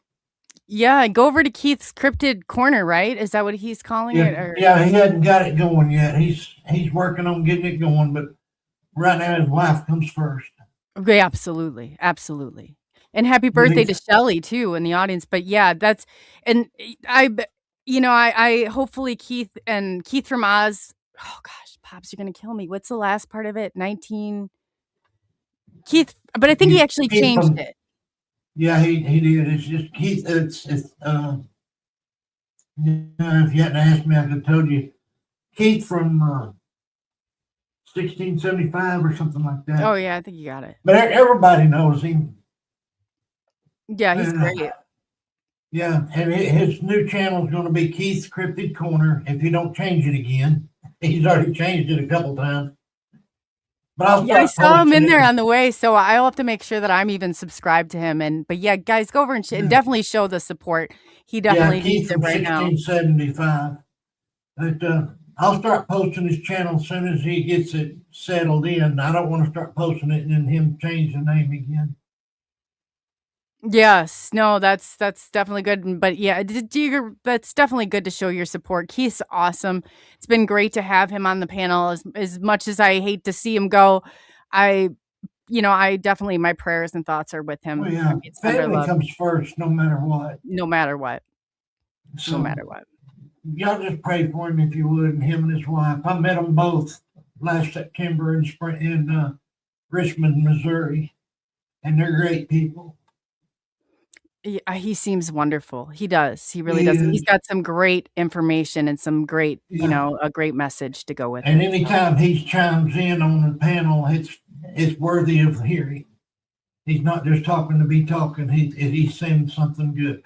Happy birthday, Shelley! If it's really your birthday, I know the way everybody teases Yeah, I each think it other, is. so- It absolutely is Shelly's birthday.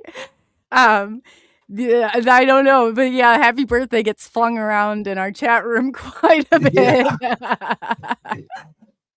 Okay. I know when it I just actually wanted to was my come on birthday. to- It's so funny. I just wanted to come on in case you had trouble thanking Ellen. Oh gosh, Donations thank tonight. you so much, Pops. I was starting. You could hear it cracking up, and it just is a beautiful, amazing. I had to wake up and see if it was real today. I was like, And I don't know if everybody saw it when I posted it in chat.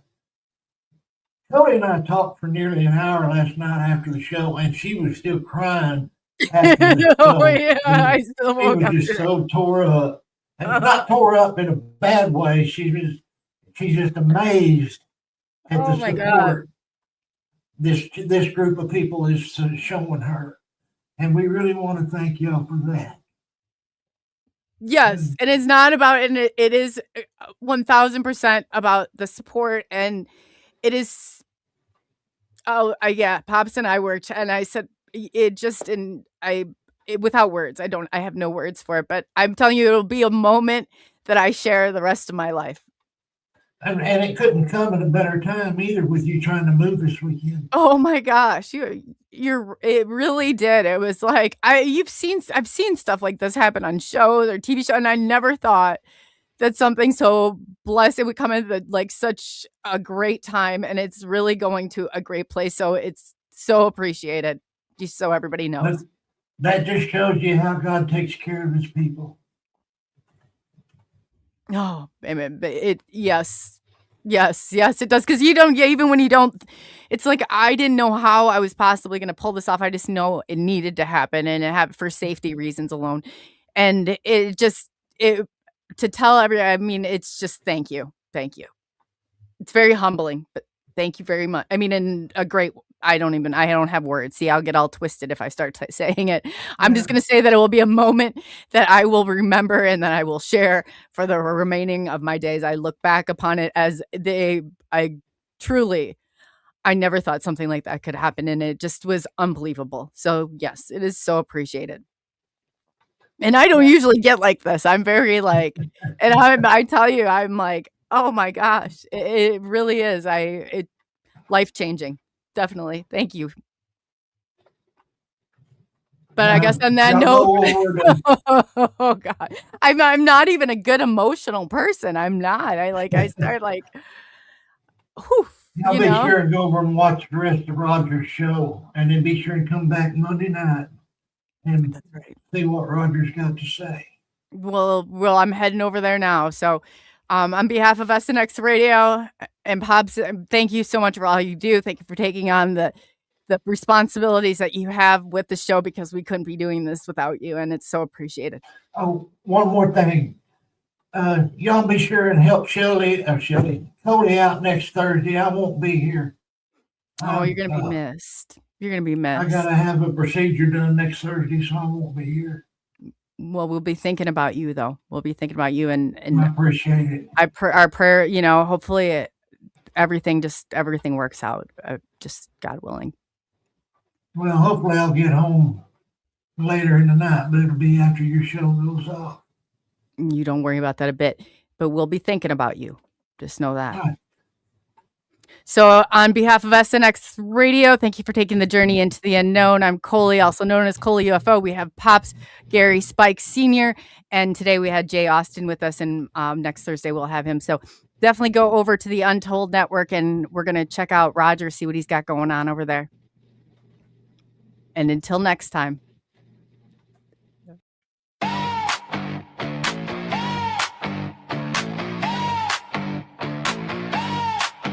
ColeyUFO on SNX Radio. Whole room lean when the signal go. My starfire got that spark on glow. 2 names hit and the code it folds. ColeyUFO, don't leave me low. My starfire, let the whole thing roll.